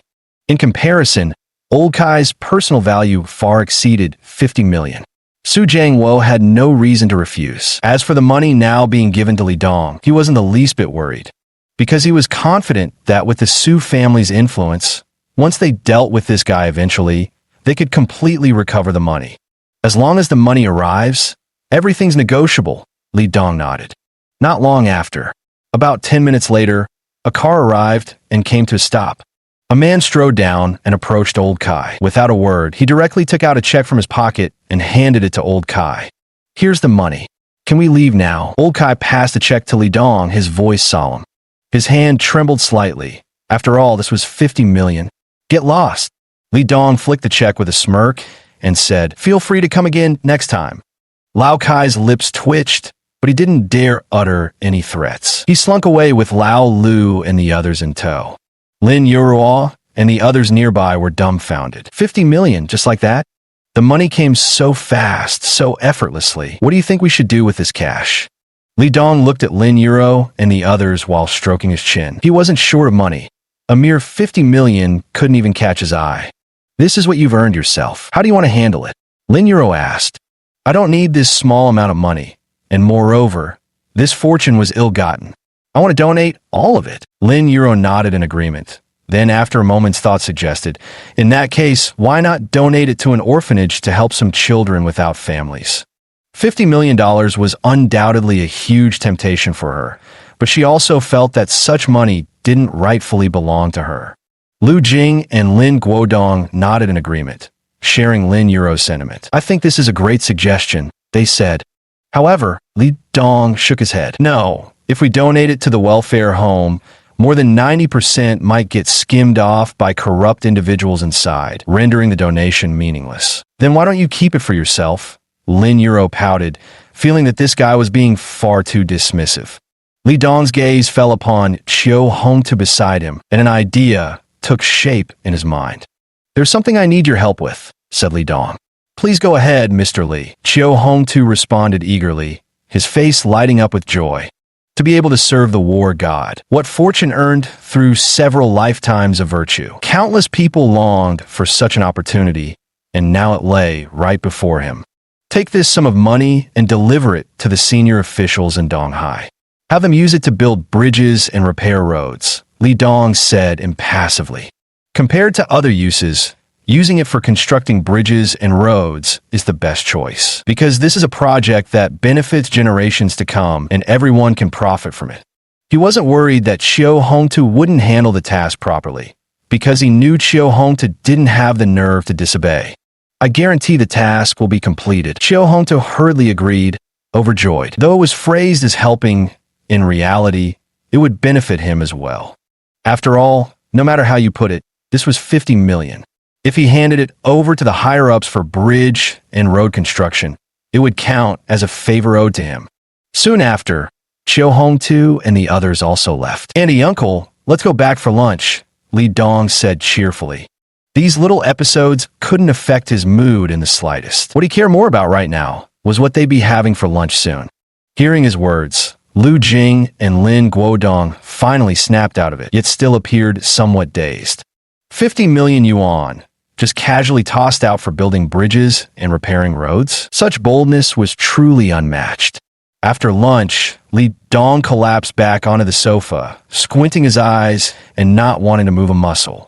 Lu Jing and Lin Guodong had gone back to their rooms on the second floor, while Lin Yuruo was fiddling with her phone. Knock, knock, knock. Suddenly, someone was at the door. Li Dong grew impatient. Who is it now? Can a man even take a nap in peace? If you want a nap, why didn't you go back to your room? Lin Yuruo shot him an annoyed look before getting up to answer the door. Her mood was still quite terrible. After all, losing her job meant no income, and the whole family was still waiting to be fed. Earlier, she had been holding her phone, searching online to see if there were any suitable job openings for her. When Lin Yuruo opened the door, her delicate face instantly darkened. What are you doing here? Standing outside the door was a greasy middle-aged man, none other than Lin Yuro's former direct supervisor from the company. Manager Zhong. He looked at Lin Yuro and actually walked straight in. "You're not welcome here, get out." Lin Yuro immediately blocked his way, her face cold as ice. Since she'd already been fired, Lin Yuro naturally wouldn't put up with this man's arrogance anymore, let alone tolerate him barging into her home, which was beyond rude. Manager Zhong frowned. "Is this how you treat your superior? I've already been fired, and you're no longer my superior. Now, please leave my house immediately." Lin Yuro's delicate face turned frosty as she pointed angrily toward the door, glaring at Manager Zhong. Completely unfazed, Manager Zhong smiled faintly. "Starting now, I'm your boss again."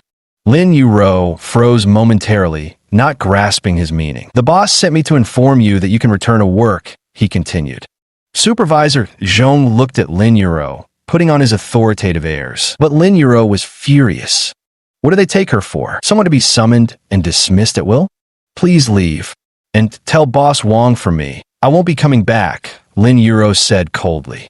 Even a clay figurine has 3 parts temper. Though Lin Yuro was somewhat meek by nature, she still had her principles. Manager Zhong frowned. "Do you realize what you're saying? The boss is giving you this opportunity. You're not going to take it? Take a good look at your family situation. Do you really think jobs like this are easy to come by these days? The boss said if you come back, you can still lead that previous project. Plus, if the deal goes through, you'll get a 100,000 yuan bonus. What do you say?" He was certain Lin Yuro would return. After all, it was 100,000 yuan. Who could refuse that? Lin Yuro's usual salary was just a few thousand yuan. Saving 100,000 would take her over a year, maybe even 2, and that's without spending a single cent. Letting such an opportunity slip would be downright foolish. "Please leave." Lin Yuro still clung to her principles. "Lin Yuro, don't push your luck. If it weren't for the boss's orders, do you really think I'd bother coming to this dump?" Supervisor Zhong lost his temper and bellowed. "If you don't seize this golden chance, don't come crying to me later." At this moment, Li Dong stepped forward. Without speaking a word, he walked straight toward Manager Zhong. But an oppressive aura faintly emanated from him, enveloping Manager Zhong completely. Chapter 021. There should be an appropriate attitude when asking for favors. Chapter 021. There should be an appropriate attitude when asking for favors. Manager Zhong felt as if an invisible mountain was pressing down on him. Watching Li Dong approach, he grew extremely nervous and swallowed hard. "Stay back. What do you want? Get lost." Li Dong uttered just that single word. Supervisor Zhong trembled with fear, staggering backward repeatedly until he finally stumbled and fell to the ground in complete disarray. He was terrified of Li Dong. The scene from this morning when Li Dong had beaten him was still vivid in his mind. To Supervisor Zhong, Li Dong was nothing short of a demon. "Go back and tell your boss that if you're begging for a favor, you'd better act like it. And don't forget, this isn't a place for just any stray dog to wander in. If you dare disrespect her again, I swear I'll break your legs, believe me." Li Dong stared coldly at Manager Zhong, whose throat moved nervously but dared not utter a word. Scrambling to his feet, Zhong scurried away in disgrace. If he stayed another moment, he suspected he'd endure another brutal beating. Meanwhile, at the Su residence, Su Jiangwo was furious, his face dark with barely contained rage. He'd assumed old Kai could easily handle the man who'd injured his son. Wasn't this supposed to be effortless? But he had never expected that even old Kai would end up being taken down by the other party. Not only that, but he had to spend 50 million to ransom him back. What an utter humiliation. He didn't care about the money. What infuriated him was how formidable the opponent was, leaving him with no outlet for his rage. "Master, that man's martial prowess is too high. I'm no match for him." Old Kai's hands had been treated and bandaged as he stood before Su Jiangwo, his face full of remorse. "If even you weren't a match for him, how is that possible?" Su Jiangwo frowned, utterly puzzled. He knew full well old Kai's strength. This man had followed him for years, risking life and limb, and had taken down countless opponents. Yet now, he'd been bested by some unknown upstart. It was simply unbelievable. Had that guy been practicing martial arts since he was in the womb? I couldn't withstand a single punch from him, old Kai said bitterly. These words shocked Su Jiangwo instantly. What? Couldn't even withstand one punch. Exactly. With just one punch, he broke both my hands. I couldn't even fight back. This person's strength must be at least quasi-master level, or possibly even a true master. Old Kai said solemnly. Recalling Li Dong's punch, he still felt a lingering fear. Too fast, and the force was overwhelming. At the time, he was completely helpless before he could even react. Old Kai was well aware of his own strength. Not to mention the world, but within the Eastern realm alone, he could undoubtedly be considered a first-class fighter. Yet his opponent had defeated him with just one punch, proving that the other's strength surpassed his own, either a near-master level fighter or an actual master. Old Kai leaned toward the former, as that young man was far too youthful to possibly be a true master. Su Jiangwo's expression darkened even further. Near master, master. Either of these two options is beyond the current capability of the Su family to handle. Su Jiangwo clenched his fists, his face filled with resentment. But I just can't swallow this anger. My son's kneecaps were shattered by him. How can we just let this go? Lao Kai fell silent for a moment before suddenly saying there might still be a way to deal with him. What way? Su Jiangwo pressed eagerly, willing to pay any price if it meant bringing the man who injured his son before him. Otherwise, he wouldn't even enjoy his meals if he didn't vent his anger. It's simple. Just find a grandmaster, and we can easily capture him. Old Kai lowered his head and made such a suggestion. But Su Jiangwo fell silent. To have the grandmaster strike. The Su family had been entrenched in Donghai City for so many years, hailed by outsiders as the foremost prestigious family of the city. Yet, even the Su family lacked the presence of a grandmaster-level expert to anchor their power. Not even a quasi-grandmaster. Such rare experts are absent not just in Donghai City, but also in the surrounding cities. Only those super wealthy families in the provincial capital possess them. The price to have experts of that family level take action is extraordinarily high. Su Jiangwo pondered for a long while before finally making up his mind. He abruptly looked up and said to Old Kai, "Fine, make a trip to the Zhao family in the provincial capital. Tell their family head that I agree to the condition he previously proposed, but only if they send a grandmaster-level expert to deal with that bastard." Old Kai cautiously reminded him, "Master, are you absolutely certain about this? I've made my decision. This grudge must be settled. Go." Su Jiangwo waved his hand dismissively. "As you command, master. I shall depart immediately." Old Kai hastily nodded and quickly withdrew from the room. After driving away manager Zhong, Li Dong returned to the living room, but he didn't sleep, because he knew someone else would come soon. Sure enough, about half an hour later, the door was knocked on again. This time, it was Lin Yuro's turn to be displeased. She got up angrily to open the door. "Who is it?" The moment she opened the door, Lin Yuro froze. Because standing at the door was a man dressed in a suit and leather shoes, with a gentle smile on his face. It was her former boss, Wang Lin. "Old Boss Wang, what brings you here?" After a moment of daze, Lin Yuro asked expressionlessly. She hadn't forgotten what this boss had said at the company earlier that morning. Fired without any reason or explanation. Such a boss was utterly unworthy of her respect. Wang Lin didn't mind and said with a smile, "What's the matter? Not going to invite me in for a sit-down? It's inconvenient. Whatever you have to say it here," Lin Yuro replied coldly. "I know you're deeply dissatisfied, but I had no alternative when I dismissed you." Wang Lin sighed and said, "You offended the Su family, and the head of the Su family gave me an ultimatum. If we continued to employ you, they would crush our company. For the livelihood of all our employees, I had no choice." Lin Yuro was stunned. She never imagined this was the reason behind it. If it was truly due to pressure from the Su family that caused her to be dismissed, Lin Yuro could accept it, because she knew all too well how terrifying the Su family was. Wang Lin might be the owner of a corporate group, but compared to the Su family, he was as weak as an ant. Wang Lin continued, "But after you left today, I thought it over and felt extremely guilty. Dismissing you under external pressure would dishearten everyone. So I decided to have Supervisor Zhong come and ask you to return. You'll still be in charge of that previous project. But that idiot supervisor Zhong acted on his own and treated you poorly. I've already given him a stern reprimand, so I hope you're not angry anymore. Come back. The company needs talent like you. If you're willing to return, I'll personally reward you with an extra 10,000 yuan. After saying this, he looked at Lin Yuro with full confidence. In his eyes, there was no reason for her to refuse. Chapter 022, Scheming Behind the Scenes. To be honest, Lin Yuro wavered slightly after hearing his words. But before she could speak, Li Dong's voice sounded in her ears. 10,000 yuan? Are you kidding me? Li Dong stepped forward. Wang Lin was momentarily stunned upon seeing Li Dong. What are you doing here?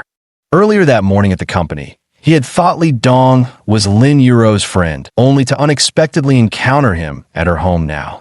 What exactly was this man's relationship with Lin Yuro? I rent a room in her place. Of course I'm here.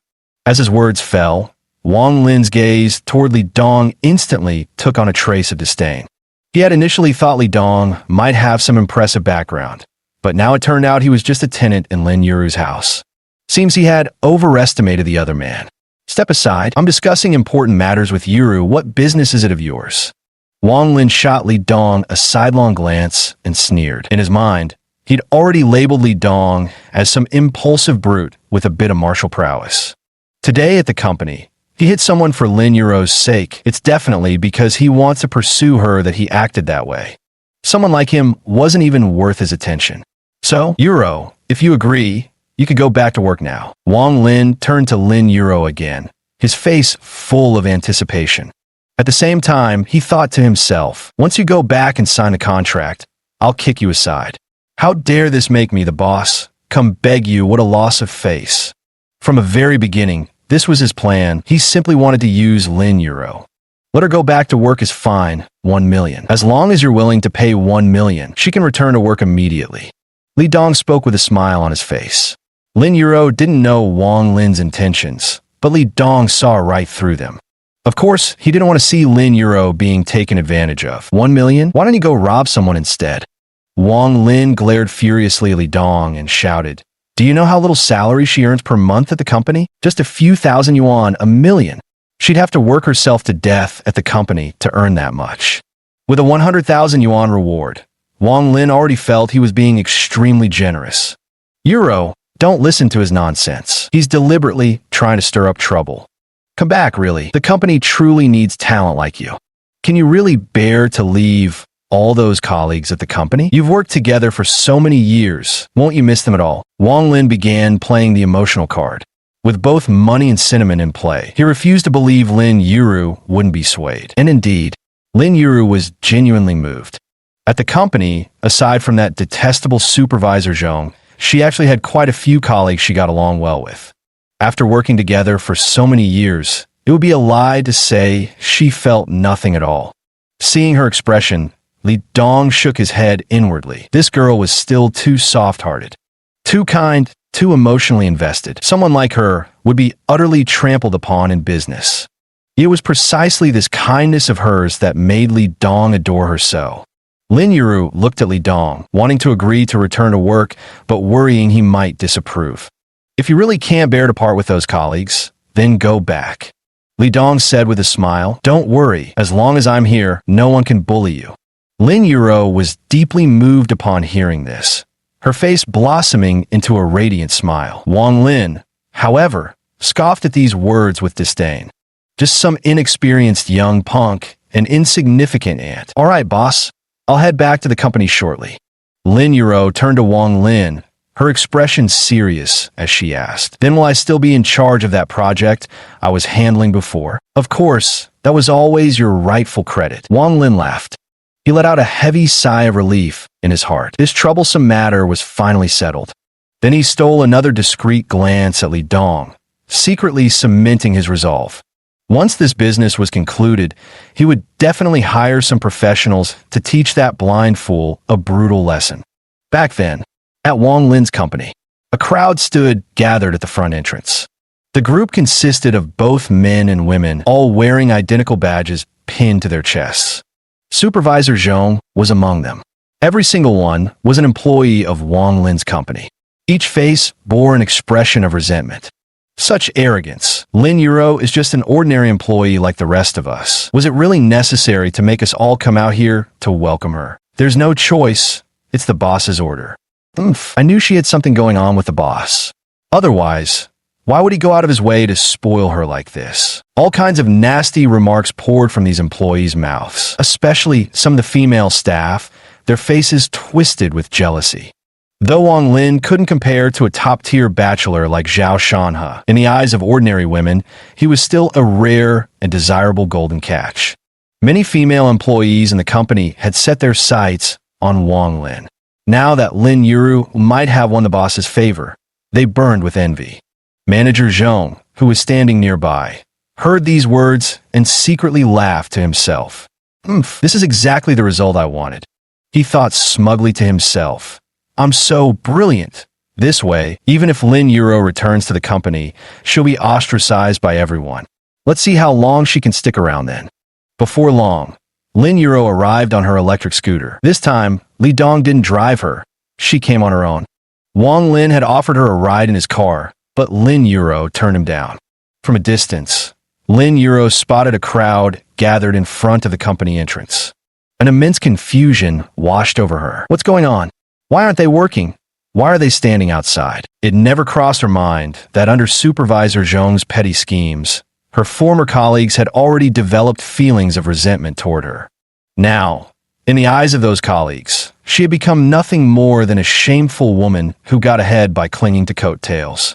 Everyone, perk up and welcome our colleague Lin Yuro back to her post. At this moment, Supervisor Zhong exclaimed theatrically, "Welcome, welcome." Everyone had no choice but to raise their voices in greeting, but anger burned in each of their eyes.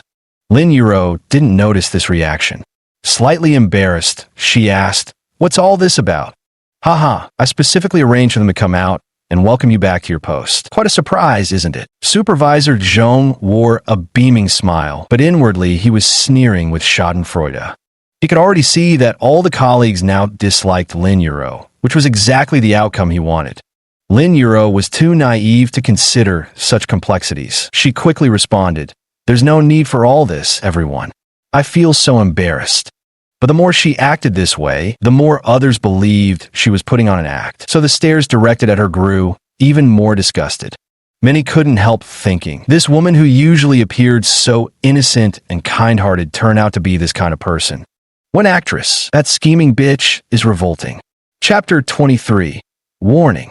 Chapter 23. Warning. Lin Yuru returned to her office and began organizing the project documents and contracts. Since she had returned to her position, she immediately threw herself into work. As for everything else, she simply didn't bother thinking about it. As the saying goes, she was too naive, too kind-hearted. She had never imagined someone could treat her with such malice. At that time, Zhao Corporation, CEO's office. "So you're Zhao Shanhe?" Li Dong sat on the sofa, legs crossed, staring at the man before him. He didn't send Lin Yuru to work, but came straight here instead. "You must be Big Brother." Zhao Shanhe's face was full of excitement, completely devoid of his usual sternness. Li Dong waved his hand.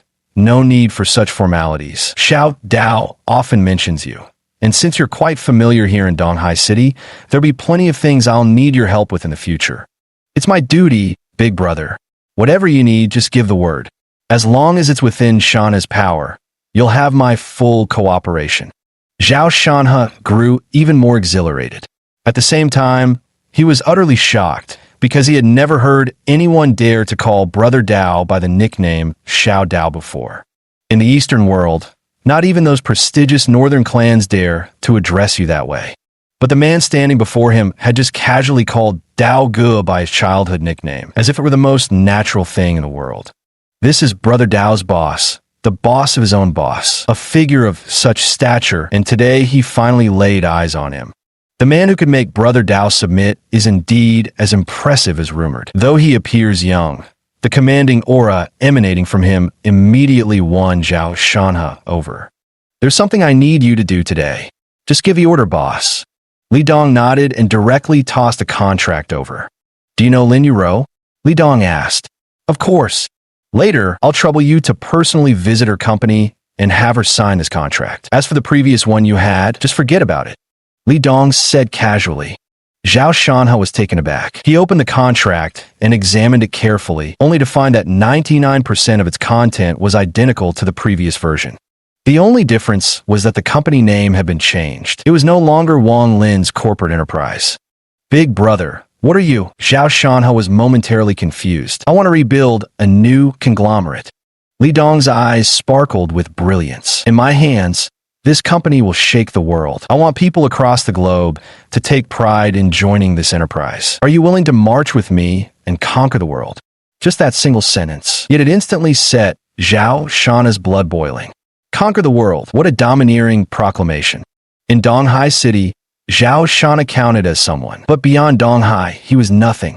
Any single one of those northern great families alone would be enough to crush him. Now, that Li Dong speaks of conquering the world, it means he'll eventually clash with the families of Tianqing Province, the entire southern region, and even the northern great families. That is absolutely something to ignite one's blood with fervor. Shanhe is willing, swearing to follow Big Brother's steps unto death. He immediately pledged his loyalty. Excellent. Li Dong gave him a meaningful look and suddenly asked, "You must have quite a few shady businesses under your name, don't you?" Zhao Shanhe was taken aback for a moment, then quickly replied, "Yes, there is. Actually, every faction controls some shady businesses. It's just that I have relatively few under my command. Then let me give you a piece of advice." Li Dong smiled faintly and stood up. "Dump all your shady businesses as quickly as possible. Don't even worry about the losses." Zhao Shanhe froze again. Although the gray businesses in his hands were few, they were the most profitable. Giving them up would indeed incur significant losses. If anyone else had said those words, he wouldn't have cared in the slightest. But it was Li Dong who'd spoken them. The boss's boss. He definitely wouldn't say such things without good reason. Consider this a warning. Upon reflection, a sudden possibility occurred to him, and his expression immediately changed. "Yes, boss, I understand what needs to be done," Zhao Shanhe hastily replied. "Do as you see fit." With those final words, Li Dong departed. Provincial capital, Zhao residence. In the provincial capital, the Zhao family truly ranks among the top-tier aristocratic families. By comparison, the Su family of Donghai City is like an ant facing an elephant when measured against the Zhao family. The critical point is, the Su family of Donghai City operates under the patronage of this very Zhao family. Old Kai arrived at the Zhao residence, still bearing his injuries. Yet he didn't meet the family patriarch, but rather the young master of the Zhao household. "You're here from the Su family of Donghai?" The young master of the Zhao family, Zhao Kai, sat with legs crossed, eating grapes while observing Old Kai with keen interest.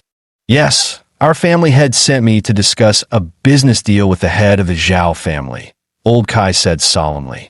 "Speak." Zhao Kai spat out a grape skin. "Well," Old Kai hesitated.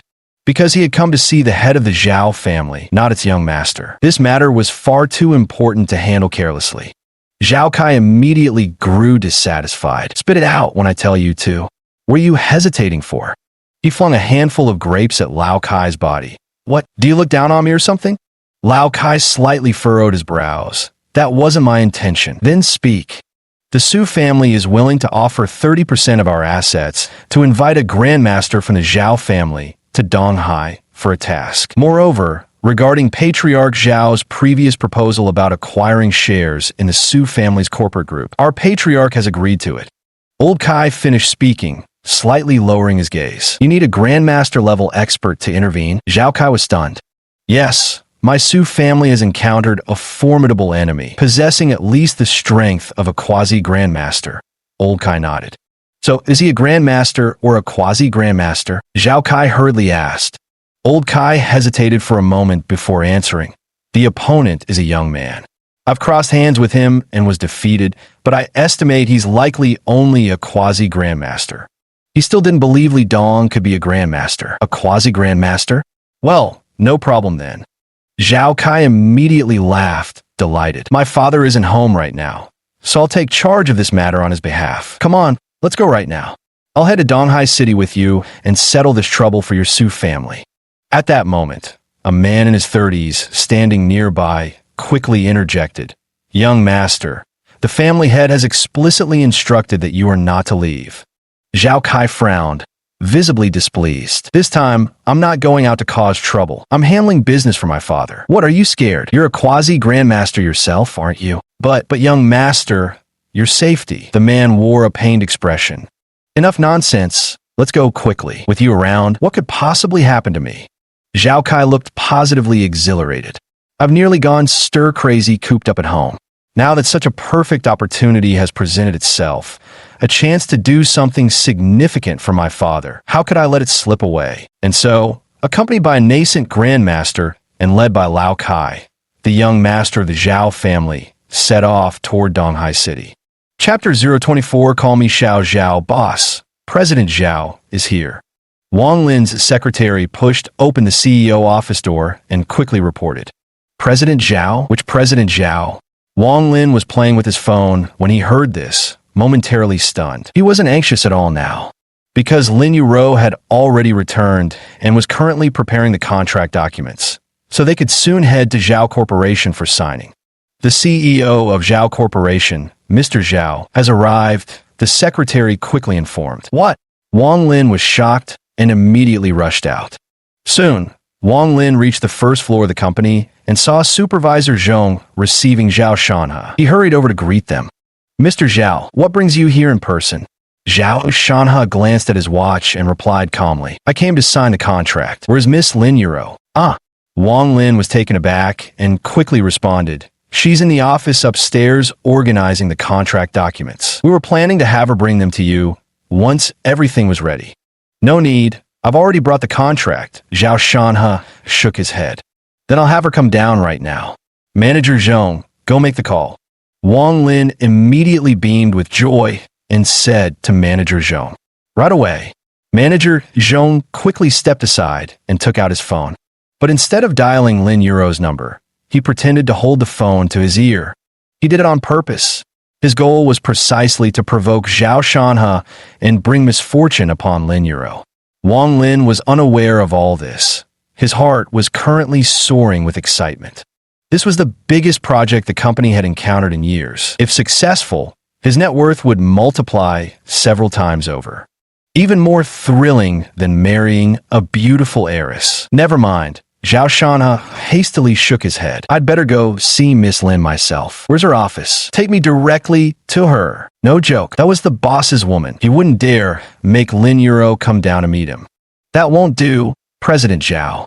Someone of your status should wait here a little longer. Wang Lin said while turning to ask Supervisor Zhong. Did you notify her? I did. She should have come down by now.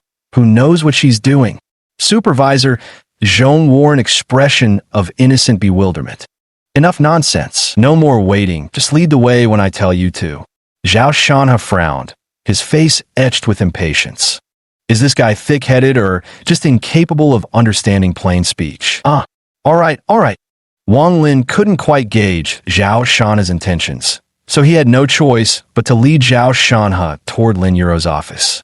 Soon, the news that the CEO of Zhao Corporation had personally come to sign the contract spread throughout the entire company. Many employees stuck their heads out, while others found excuses to leave their offices carrying files, all eager to catch a glimpse of the legendary Zhao Shanha.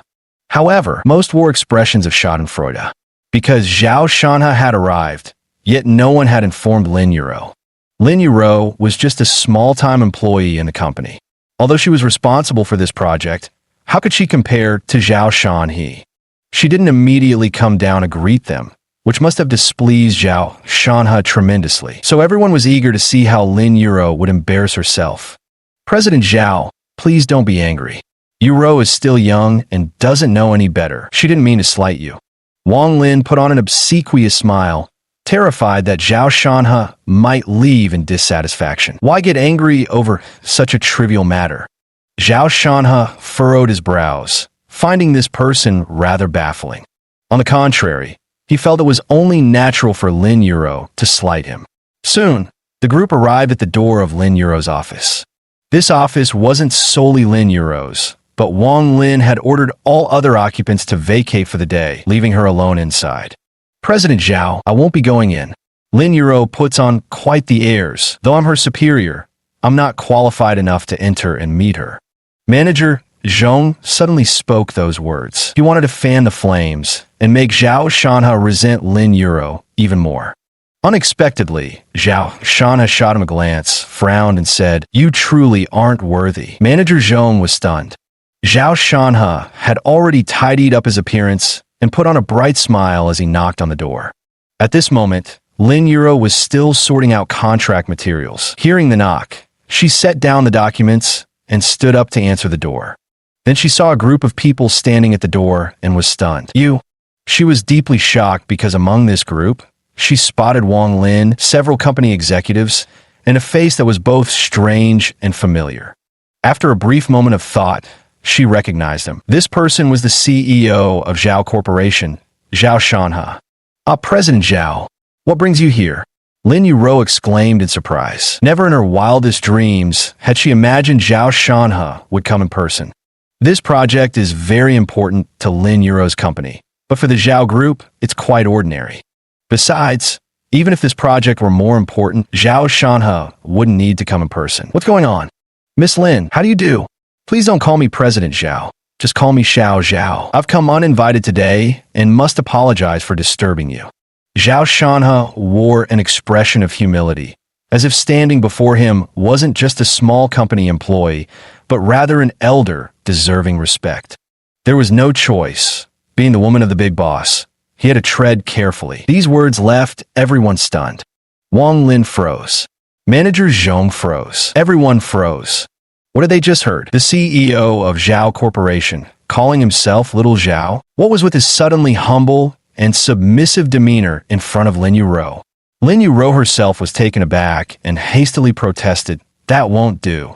He was Zhao Shanhe, one of the legendary figures of Donghai City. She was just a small employee at a company. How dare she call Zhao Shanhe Little Zhao? Zhao Shanhe smiled and nodded earnestly. "It's no trouble at all, Miss Lin.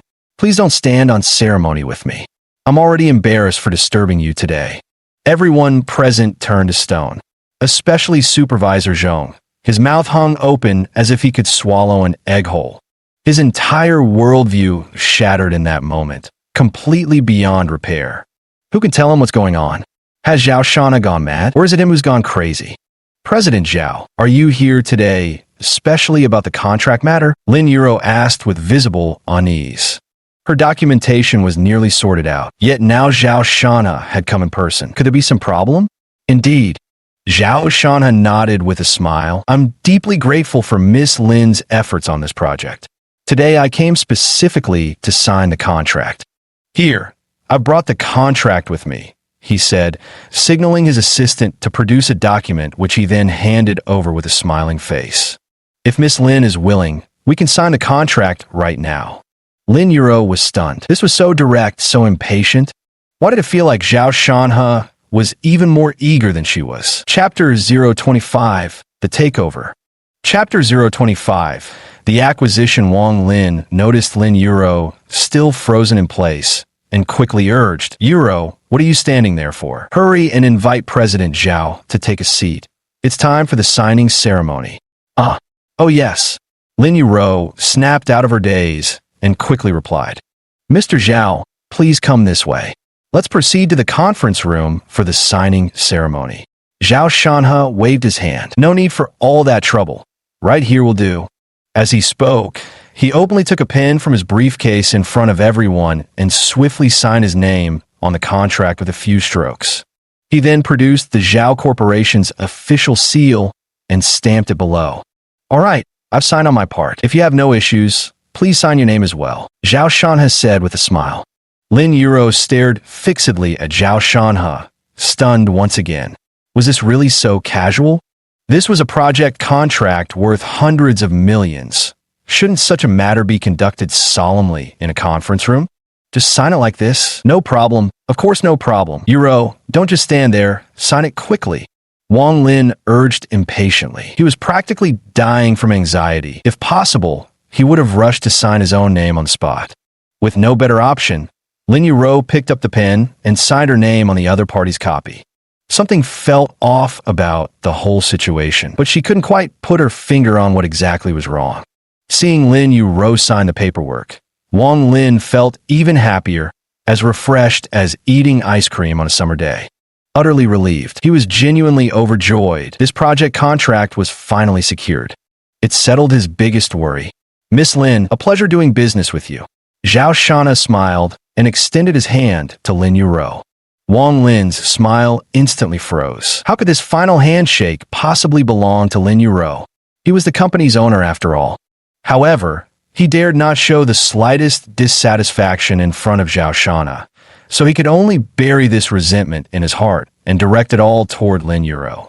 This woman absolutely cannot be allowed to stay in the company any longer. This, Director Zhao, this is our boss. Lin Yuro glanced at Wang Lin and kindly reminded Zhao Shana. Although she was naive and kind-hearted, she wasn't a fool. Of course, she knew the final handshake should be with the boss, not her. Yet unexpectedly, Zhao Shana merely glanced at Wang Lin, shook his head with a smile, and said, I signed a contract with you, and the cooperation is with you, not him. Why should I shake his hand? Everyone was stunned by this. What did his words mean? Suddenly remembering something, Wang Lin's face drastically changed. He rushed over abruptly, grabbed the contract from the table, and looked at it. His face turned ashen. There was no need to examine it further because the company name on the contract wasn't his current company's. Just this detail alone meant the project contract had nothing to do with him. Director Zhao, what do you mean by this? He glared fiercely at Zhao Shanhe. Although Zhao Shanhe wielded immense power and influence, far beyond anything he could match, he was still the chairman of his own company with assets worth hundreds of millions. Zhao Shanhe's actions were outright bullying. Zhao Shana smiled at him, but his gaze remained icy. Exactly what it sounds like. I'm about to enter a major collaboration with Miss Lin. Do you have any objections? But she represents my company. Your company? Don't worry, it won't be yours for long. Zhao Shanhe chuckled softly and shook his head. To dare offend their boss's woman. Wang Lin totally had this coming. Wang Lin froze, still trying to comprehend the meaning behind those words, when hurried footsteps suddenly echoed from behind. President Wang, the president of Oriental Bank, is here, the secretary hastily whispered into Wang Lin's ear. Wang Lin's expression darkened. As he turned around, he saw Chiu Hongtu rushing toward him with two others in tow. Director Chiu, what brings you here today? He fawned obsequiously, his back unconsciously bowing several degrees lower. There was no helping it. After all, this was the director of Eastern Bank's Donghai City branch. Whether in status or position, he was far beneath Director Chiu. Even Zhao Shanhe sometimes had to defer to Chiu Hongtu's wishes. No matter how he racked his brains, he couldn't comprehend why such an important figure would personally visit his company. Chiu Hongtu spotted Zhao Shanhe and Lin Yuro, smiling as he nodded in greeting to them. Then turning to Wang Lin, he said indifferently, Boss Wang, your company took out a loan of 20 million from our bank 2 years ago. It's now due. Time to repay. Wang Lin's pupils constricted, his face instantly turning pale. The bank was coming to collect the loan? For a major company, this was undeniably devastating. President Chiu, I already discussed this with Manager Hai earlier. He said an extension could be granted. Wang Lin wiped the cold sweat from his forehead. Chiu Hongtu waved his hand dismissively. Manager Hai made a mistake and has already been fired by the bank. Boss Wang, if you don't repay this loan today, you can expect a court summons. After saying this, he even greeted Lin Yuro and Zhao Shanhe casually before simply walking away. Only Zhao Shanhe watched the scene with a knowing smile. Of course, he understood Chiu Hongtu's presence here was undoubtedly due to his elder brother's influence. Otherwise, someone of Chiu Hongtu's status would never stoop to visiting such a small company. Wang Lin's eyes filled with despair.